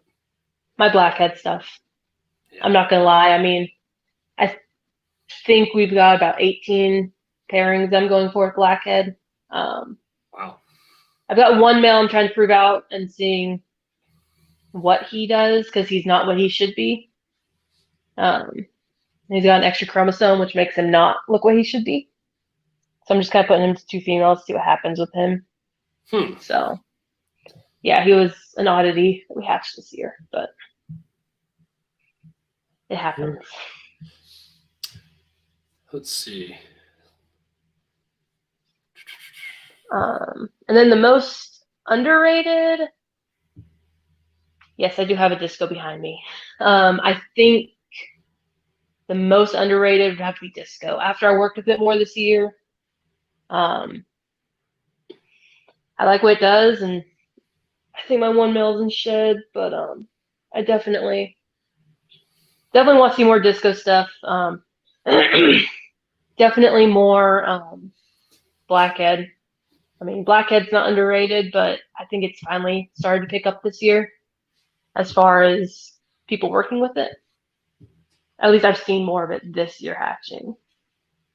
I don't know if you saw this message, but Lucas Landon Reptiles said the 2017 Pastel Pin Fire Spider Het Hypo you sold that turned out to be a visual. Yeah, she was one when we sold her. I really wasn't sure, and I'm happy she turned out hypo. That's a happy mistake, yeah. And I was honest with it. I mean, there's a few when I've hatched them out, even working with as much hypo, they're kind of like, are you hypo? Yeah. Because, I mean, if it's already a light morph as it is, sometimes it's like, okay, this is not working for me. I'm having that with that mimosa clutch too, because trying to figure out champagne, yellow belly, Mojave, hypo or not, like that clutch was a little bit confusing. Yeah, I've had a few of those with champagne, and it kind of made me not work with champagne as much because I'm like, okay, no. So I like the dark stuff with hypo. I like the contrast of stuff. So Bearded Balls with a super chat said you've been a godsend, but the super chat took $5 away from the spot. You're not getting her. I already asked first, man. You don't get that choice. Yeah, she was one that was kind of hiding over Eye Candy's table at Arlington in the fall, and I couldn't really walk away from her. So she's happily growing up in my racks right now. So Chris Dameron was asking about a snake room tour for me. It is coming. I've mentioned it in my videos a few times. It's coming at some point. This room is very close to being finished, and I've got racks, obviously, that need to be upgraded. But when I get everything totally done and set up the way that I want, then we'll do a full tour of my 150 square foot box I've got here. Thank you, husband. So, I'm like way behind. I'm 25 minutes back in the comments here. let's see. I got a couple discos, but I'll pull a cool one out real quick. Oh, that's Crackle Pop. It's feeding night tonight, so like everybody wants to just chew on me. So this is one. I do think disco is something that most people are not really sure about. I'm not sure there's enough light in this spot, but whatever. So this is that disco blackhead lesser hypo that we made this year. Jeez. I just took her to Arlington in the fall to show her off, but sorry, I'm not used to looking on this thing. So it's cool. I mean, I'm definitely repeating the pairing because I enjoyed it and they were fun to make. Her brother is in shit, I think. Let's see. And here's just a disco head hypo female we're breeding. So she's the one I'm actually pairing to the disco blackhead pastel hypo red gene male. So, but yeah, I mean, it looks a lot like fire, and people have asked me to like tell if it's fire or disco, and I'm like, honestly, you can't really tell. So, and they're allelic, right? yes, they're not the same. They're allelic. Yeah. It's also why I won't do the Inferno projects unless I breed my super disco to a fire, because yeah, I think that's also been an issue with the disco, is a lot of people have gotten these animals from these projects and they turn out to be fires instead of discos. So it kind of turns people off from the disco project. But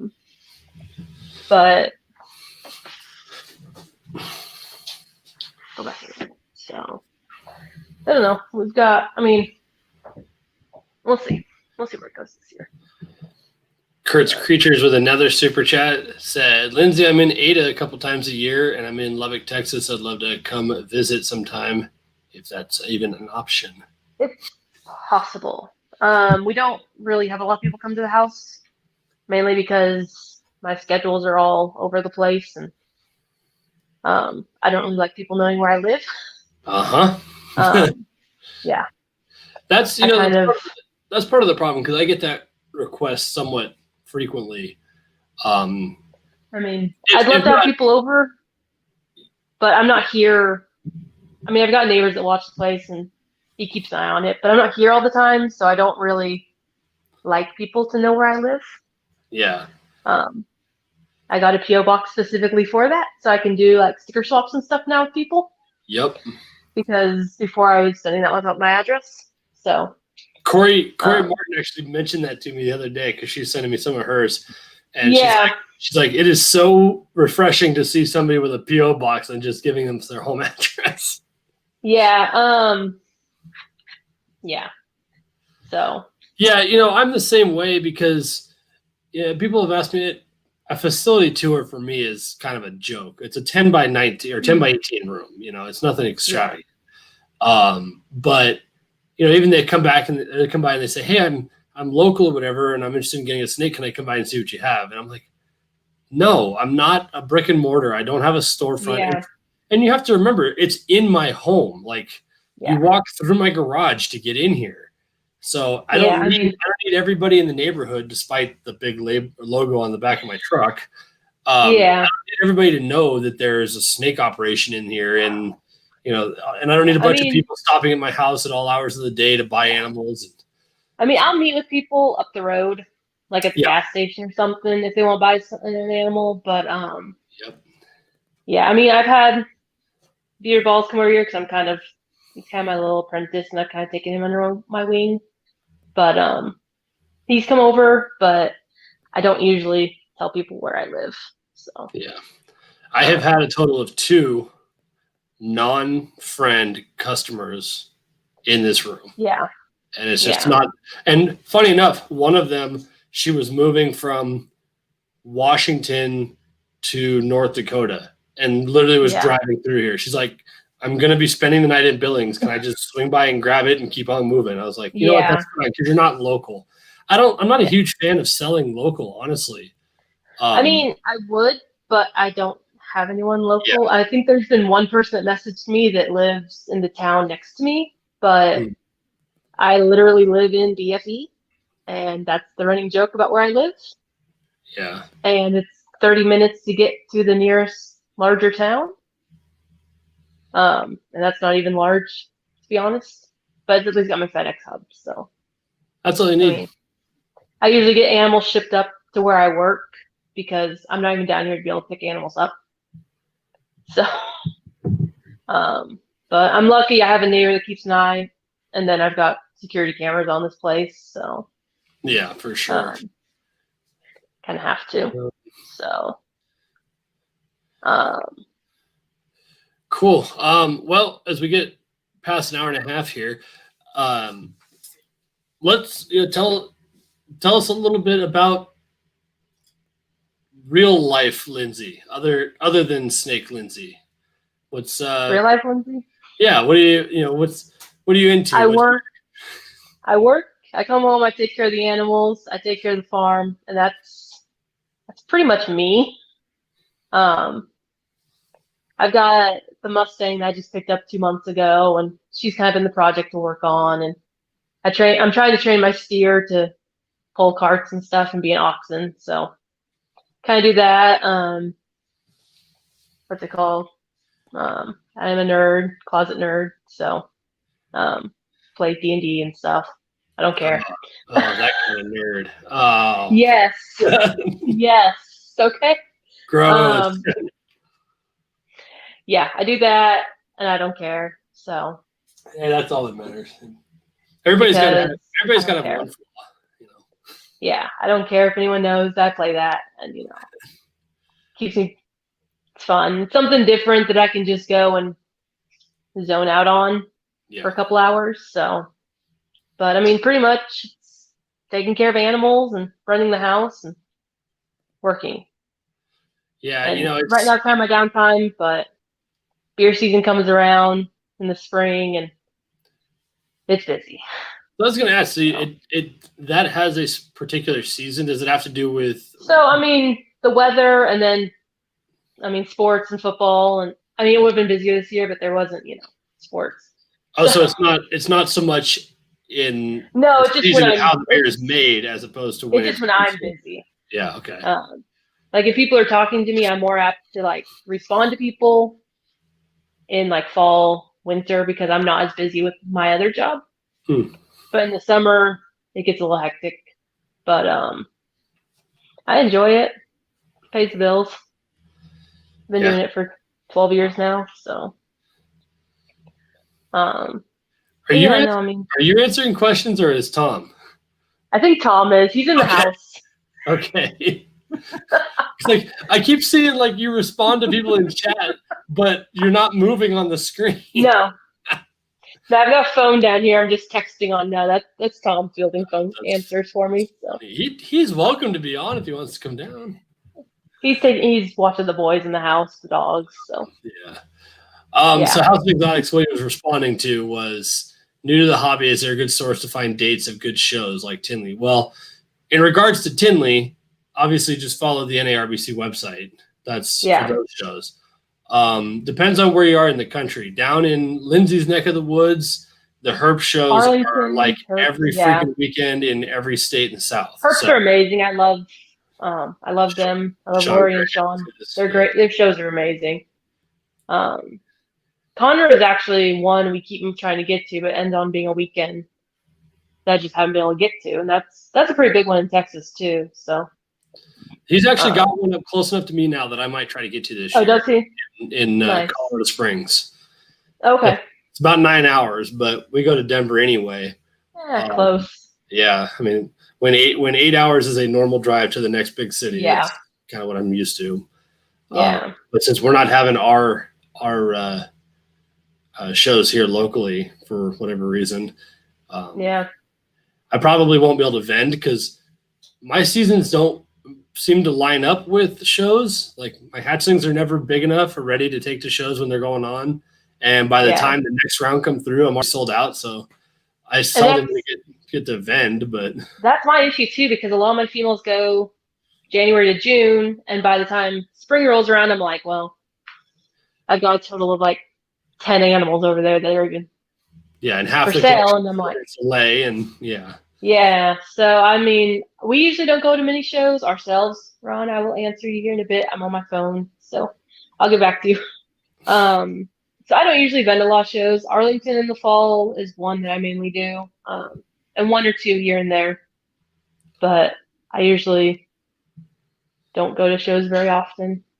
Um, Arlington's just too much of a party to miss. So plus I get So friends in trouble. So he says he's in the Midwest, so the herp shows aren't an option there. yeah, Yeah, and like Josh Meadows said, all the major shows have been relatively non-existent because of COVID. I'd like to believe that enough people are sick of it that this year we'll start to see shows pop up and come back. And that I know the White Plains show is this weekend or next, something like that. Okay.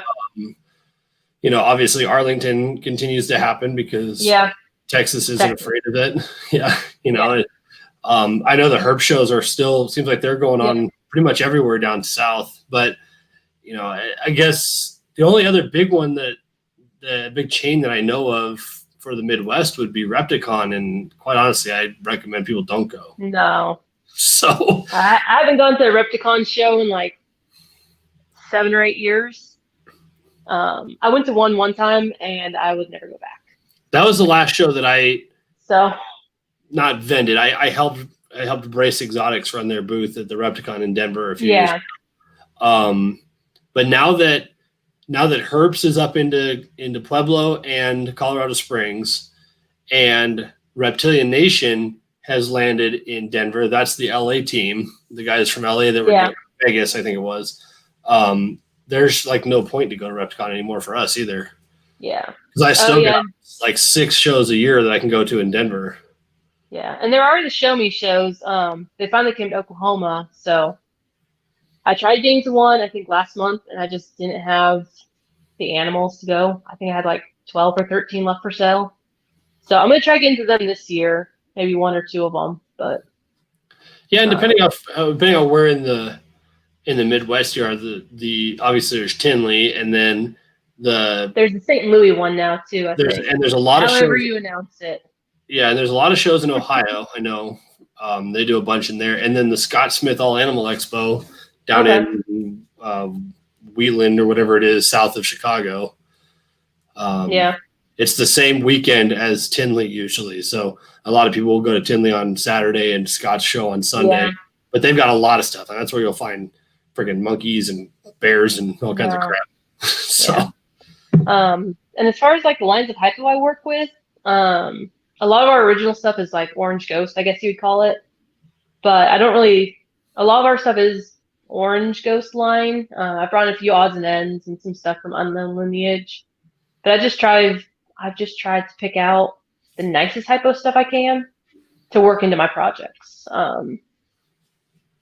But for the most part, I don't sell them as Orange Ghosts, but I do try to make the nicest hypos I can, which seem to work out in a few.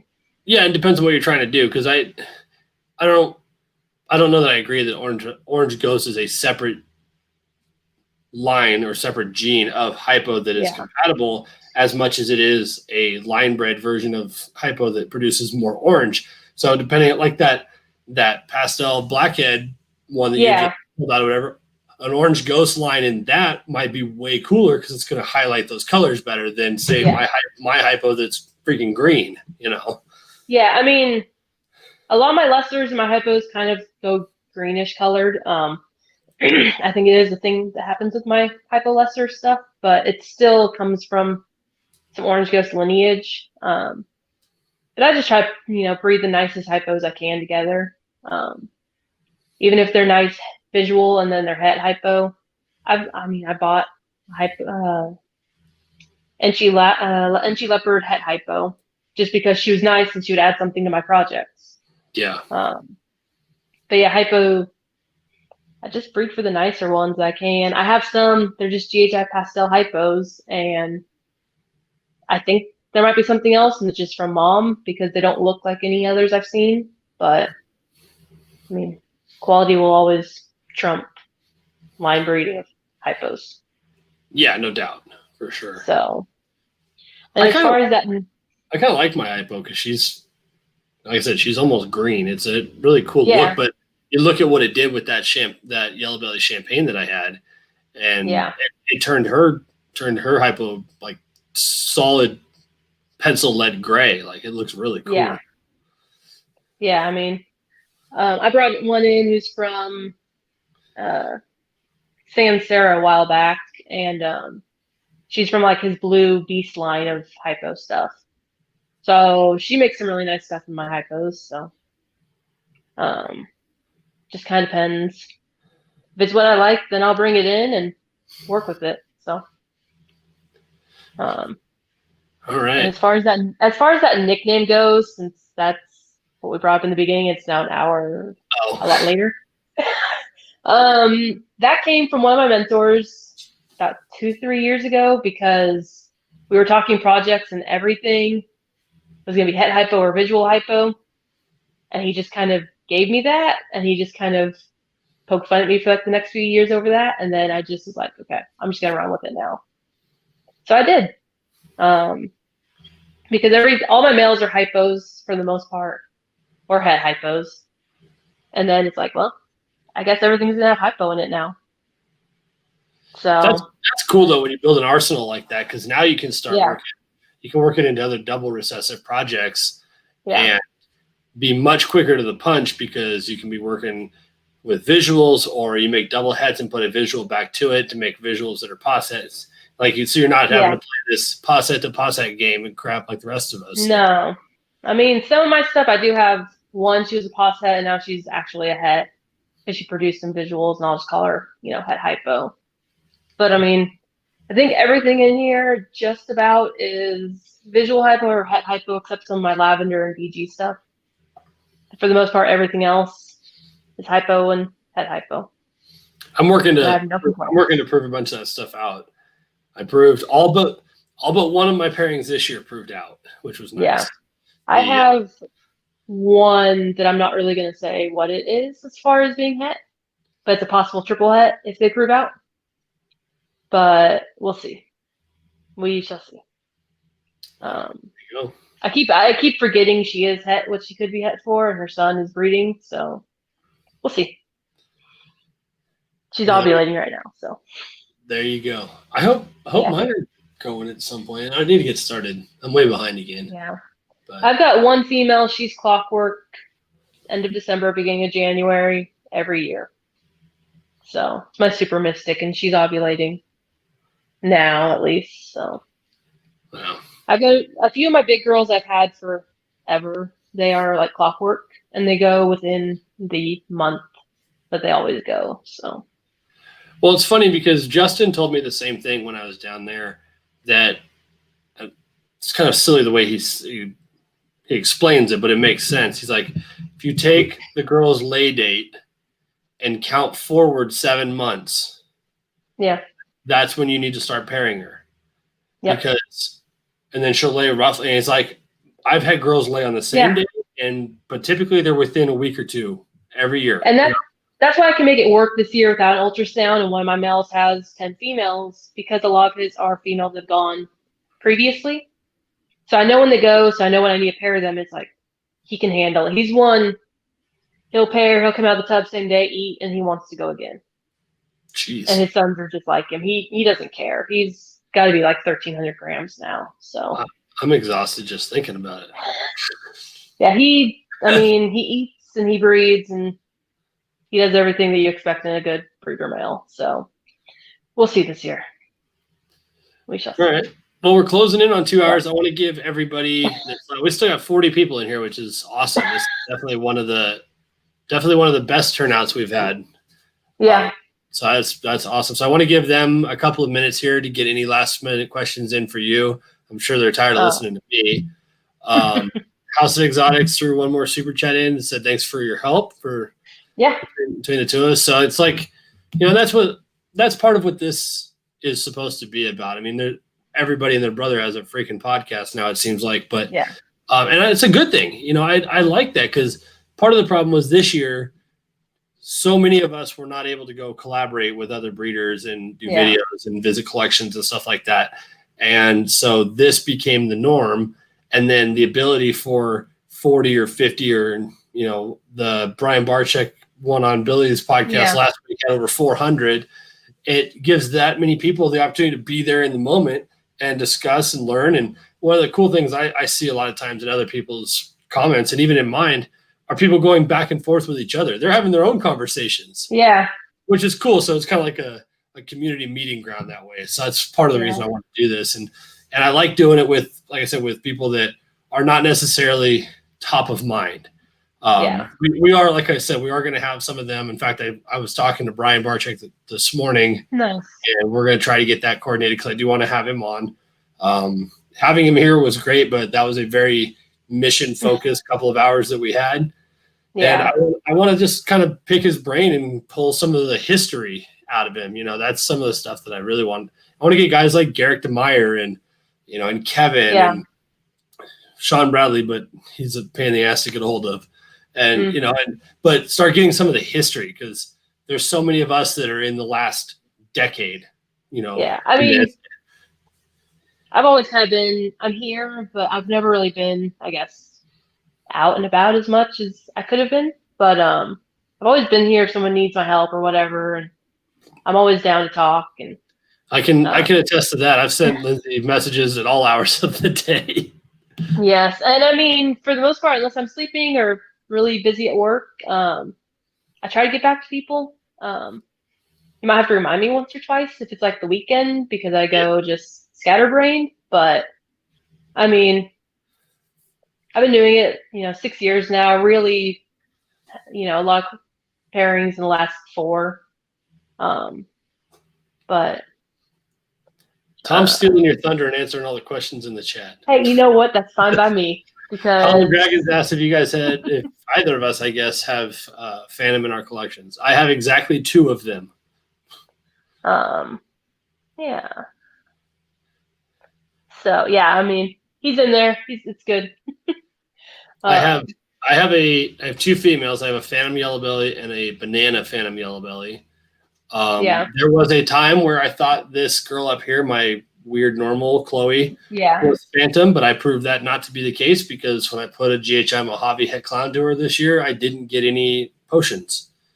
I could have just missed, but I doubt it. But there's something going on with that. We're gonna investigate that further. Yeah, I mean, I don't have as much as I want. A lot of our stuff is Mystic, but I made some really cool Blackhead Mystic stuff, and that's why I'm repeating that pairing, because I didn't make enough of them. I want more for myself, and I let too many females go, which I'm kicking myself for. Yep. But it happens, and I'm just gonna redo it. So can't complain there. Well, it's like that GHI Clown female that I let Chris Sexton pick up. Yeah. So bad to keep her, but I had a very specific.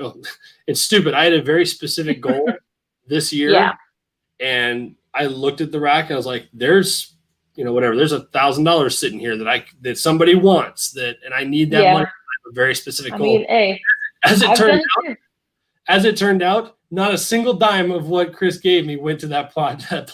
Well, yeah, of course. I mean, I've done it too. I've sold animals that I'm not proud I've sold, and I'm not even going to mention it because I will get laughed at on here. But as I've been told, ball pythons come and go. You can always, if you miss out on projects, there's always going to be another one you can pick up. Yep. I mean, if you miss out on DG now, there's always going to be more DG. There's probably going to be more DG. There's always something else. There's always more that you can get. So if you don't get it now, I mean, you don't have to kick yourself for not getting it. I mean. Yeah, and realistically, I was shooting for the GHI Mojave Clown. I want the Holy Grail. And since I hit everything except that, I was like, I'll keep one Mojave Clown because I hit 2 of my. I'll keep one female because I really like her and I need more visual clowns. I'll let Chris have the GHI, and I'm going to hit the GHI Mojave Clown male this year and he's going right to work because I got plans, you know. Yeah, I mean, I've got my clown het Hypo, who was our first bigger purchase about 5 years ago. I have her, and I've been breeding her to my super blackhead Hypo because I want that project. But she keeps absorbing on me, so she's been making me extremely frustrated. But I'm gonna keep trying because I just want super blackhead Hypo clowns one day. And I won't make them myself. I don't want to buy one. Yeah, I can't tell you. I can't say on here the whole story because I haven't announced it because the mail's not even here yet. He's still in Canada. Gotcha. That banana phantom yellow belly female will more than likely be ready for next season, next fall. And my plan is to make super phantom combos with that. And I think that's going to be killer what I've got lined up for her. I mean, super phantoms are amazing. Super phantoms, super mystics, they are. Yeah, and then you put put super phantom bananas or other stuff I have lined up with it that should look really cool if I can get them together. Yeah. I've also got a lot of calico stuff I'm working on this year. Calico hypos. I brought in 5 or 6 subadult females from a friend. Wow. I've got some blackhead. How many new snakes did you acquire in 19? That you didn't produce? 1, 2, 3. I want to say it's been like 12 or 13. And I've still got a few more that I bought last year, but the weather kind of turned bad, so I should be getting them next week or the week after. I've got a few DG males coming in that'll help boost that project. Yeah. And one's a collaboration with another breeder, and we're trying for Super Spectre, Phantom, Cypress, Het DG stuff. So, yeah. Yeah. So, because I've got a Super Stripe Phantom, Super Stripe Cypress Phantom female that we picked up beginning of this year. So, yeah. She was not playing. We were driving home when we saw her, and Tom was like, message him. I'm like, okay. And we bought her, so. Insane. Yeah. That's another gene I need to get is Cypress. She's the only one we have, but, I mean, then another breeder reached out, and I was like, let's do it. So. I can't remember who it was. I saw somebody post. It might have been Chris Towers, actually, now that I think about it, that has a Super Cypress breeder female that just looks killer. Looks so cool. So, I mean, we're doing some interesting stuff, but we'll see where it goes. Yeah, and we'll have to have you back on in towards the end of the season, whatever, and see how it all turns out. Definitely. We're coming up on 2 hours here, and I try to kind of make that. I always tell everybody an hour and a half, but I make a 2 hour hard cutoff because I borrowed enough people's time, and as it is, a lot of people I deal with are on the East Coast, so they start this operation at 9 o'clock. I mean, I had a monster today. I'm good to go for a while. Well, the other issue is I got to be up at 4 in the morning for work, so that sucks for you. But I have these booked out already into the second week of February. Yeah. And after that, I have to. I'm warning everybody ahead of time. It's not staying on Saturday. I have to move it because my schedule at work is changing, and I can't do anything about it. Yeah. So, it'll likely move to Tuesday nights because that's a guaranteed night off. But anyway, and it's not a school night, so I can stay up late. Yeah. But it doesn't look like we have any other questions at the moment. So I'm going to go ahead. I think I'm working on Orange Dream Sugar Hypo stuff. I don't remember. I'd have to look at my list, but I did bring in a Super Orange Dream Entry Fire Het Hypo male this year, just for some Orange Dream projects. Nuts. Yeah, because I don't have enough Orange Dream, so. I've been wanting to pick up some of the Super OD stuff that Ryan we had on last week. Ryan, some of his Super OD stuff is ridiculous. Yeah, we sold off a lot of it, and then I was like, well, I need it back, and I was trying to find Super Orange Dream male. And I didn't see this one available for the longest time. And then he popped up for sale. And I was like, okay. And they said payment plan fell through with the person that was going to buy it originally, so he's at my house now. Bummer. Yeah, I know, right? Bummer. So that was the only breeder male I really brought in this year. So we're also doing some other clown stuff, but we'll see. I think she might be getting ready to ovulate. So how many are you looking at? How many clutches are you looking at this year? I'm planning for 40 to 44, I think, something like that. I might kill myself by the end of the year doing that, but it's all in good fun. My goal was 20. I might go insane. My goal was 20. I hit 19 yeah. this year. We had 18 this year, and that was okay. The only issue is all my females like to go at the same time of the year. Yeah. So it's a little crazy. And then I've also got the boas, of course, but we're trying for 40-ish. I'll be happy with 30. I've got a lot of new girls that I just have no idea when they go. So we'll see where it goes. Yeah, at this point, because I don't have any, that's not true. I have 2 new females that didn't breed last year, but I also sold a couple. So as far as I'm concerned, if I get 15 clutches or more, then we're doing good. There's 30. Well, she's not being bred. There's 31 females in here to be bred, I think. Nice. Something like that. 30. Yeah. 28 or something like that. But so, 15 or more is kind of our target. Like I said, I would shoot for 20. My pin potion didn't go for the second year in a row.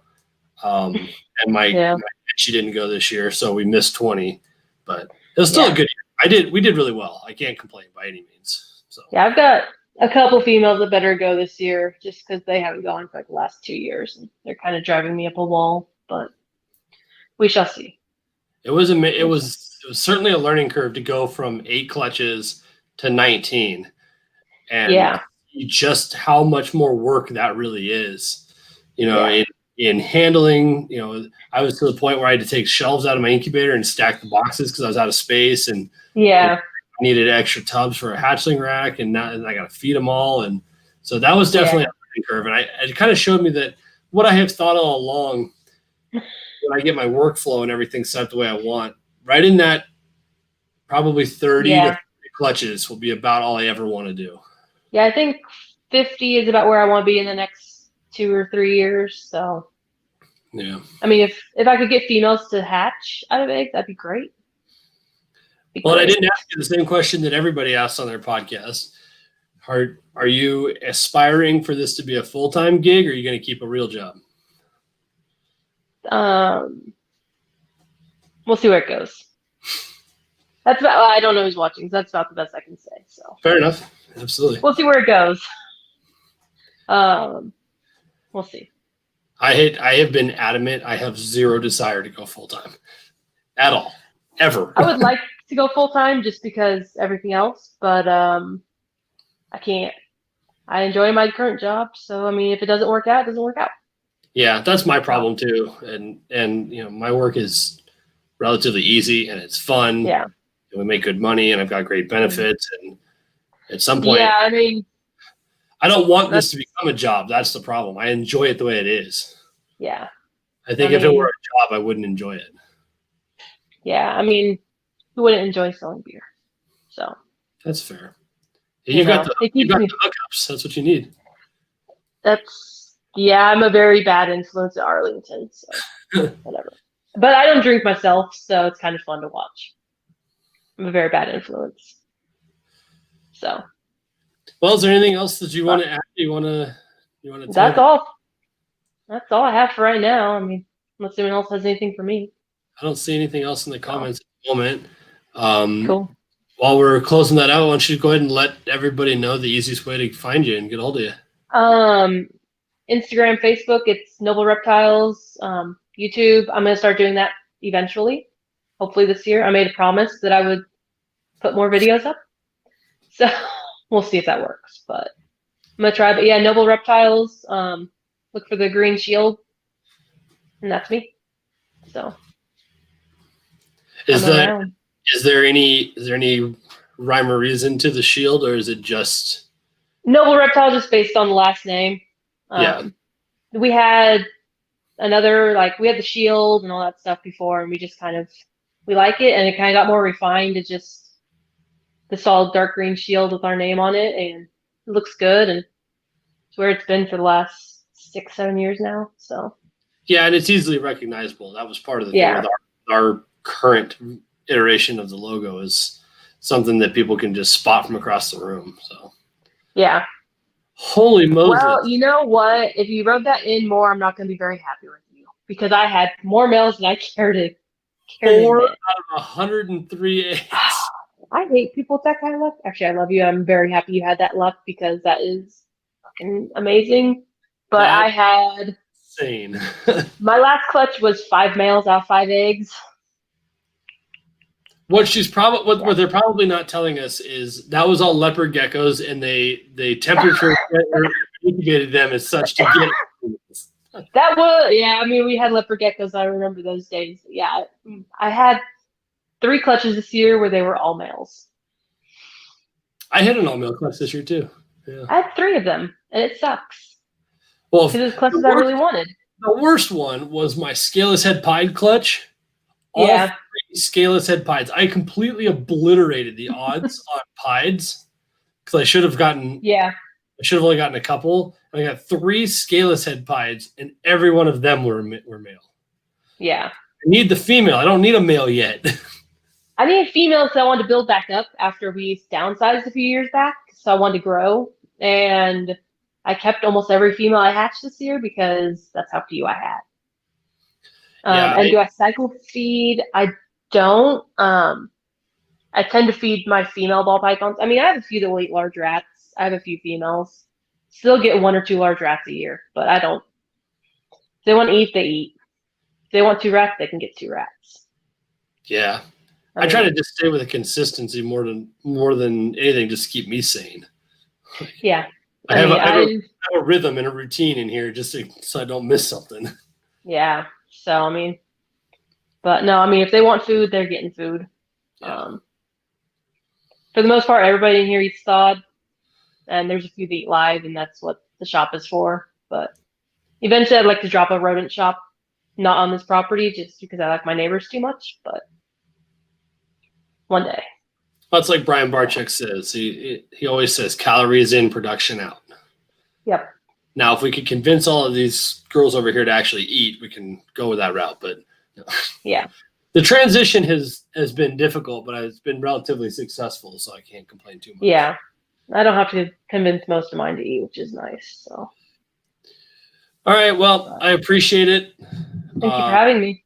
This has been awesome. It was, like I said, one of the we were up over 50 there for quite a while. It was one of the best ones we've had for sure. Nice. It was fun. You're just fine for your first live. So. Yeah, once I get going. Yeah. Well, I make sure to have caffeine. Yeah, and that's the thing. That's why I picked friends of mine in the hobby to do this with, and then to be fair, the interview with Desiree and Steven was a little bit different because that was like a cold call thing. I've only talked to Desiree twice, Gotcha, so that was a little bit more awkward, and obviously we had to be a little bit delicate about some things and whatnot. Yeah. But that's why I want to have friends on because we can just riff for hours. Yeah. I mean, I probably should have turned one of my lights off because it's been killing my eyes this whole time. Because there's a running joke about the lights in this room, which, I don't care. There's like 9 5,000 lumen lights in this shop in a 16 by 23 space. There's 9 of those. I guess we have to give one more plug here. Robert Bishop says he has used my blueprints to build racks more than I have. That's probably going to be true with most people after next month because I'm getting out. Spoiler alert! I'm getting out of the DIY melamine rack game. I mean, I will admit I made 1 rack, and yes, husband, you can come out. I will admit I've made 1 rack in my life, and never again because I suck at it. So most of my racks are ARS and Freedom Breeder. I like both of them. I use them. I also have some Sea Serpent's baby racks. I can't build for shit, so. I'm good at woodworking. That's definitely my thing. But there's I don't have time to build my own racks because. Yeah, and there's so much freaking work.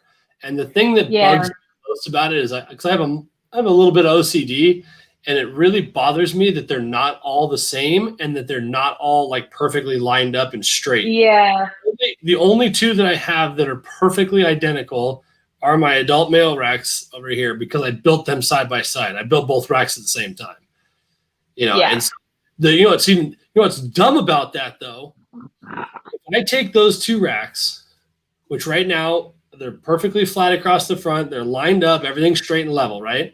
If I take them and rotate them, reposition them, they don't work. One is like this tall, this much taller than the other. I don't understand how that's possible. Yeah. The floor is flat, but when I put them in my snake room, I set them up in my garage at the old house. I was like, oh God, these are gorgeous. They're perfectly the same. They match everything. We drug them downstairs. I rolled them together in my room, and they were off by this much. Like, what the hell happened? I will admit, my one Freedom Breeder rack, my mentors, when they got out, they kind of hooked us up with that rack. So, I mean, I do like the Freedom Breeder tubs. I like the ARS racks. I can't read my messages right now, husband. Yeah, I like them both. So, I'm not picky. And I like my sea serpents for the baby tubs. So, yeah, I think I'm actually going, hopefully tomorrow, if it all works, we'll have a video. It's cold out there. I think I'm going tomorrow over to my buddy Big Sky Reptiles. We're going to start running some hatchling racks out on the CNC, some plastic. Because I'm out of room for hatchling for sure. And we did a bunch of stacks for Josh. And actually, I can go ahead and announce that now. Yeah. That's next week is Josh Lundberg from Ball Python Shed, Josh and Jackie. Hopefully I get them both. I'd love to talk to them. I'm going to have to harass Josh. Josh has definitely been like my OG, kind of guardian in all of this. He has definitely been there from day one, and he kind of just oversees what I do, watches me put my foot in my mouth, comes to the rescue occasionally. I mean, I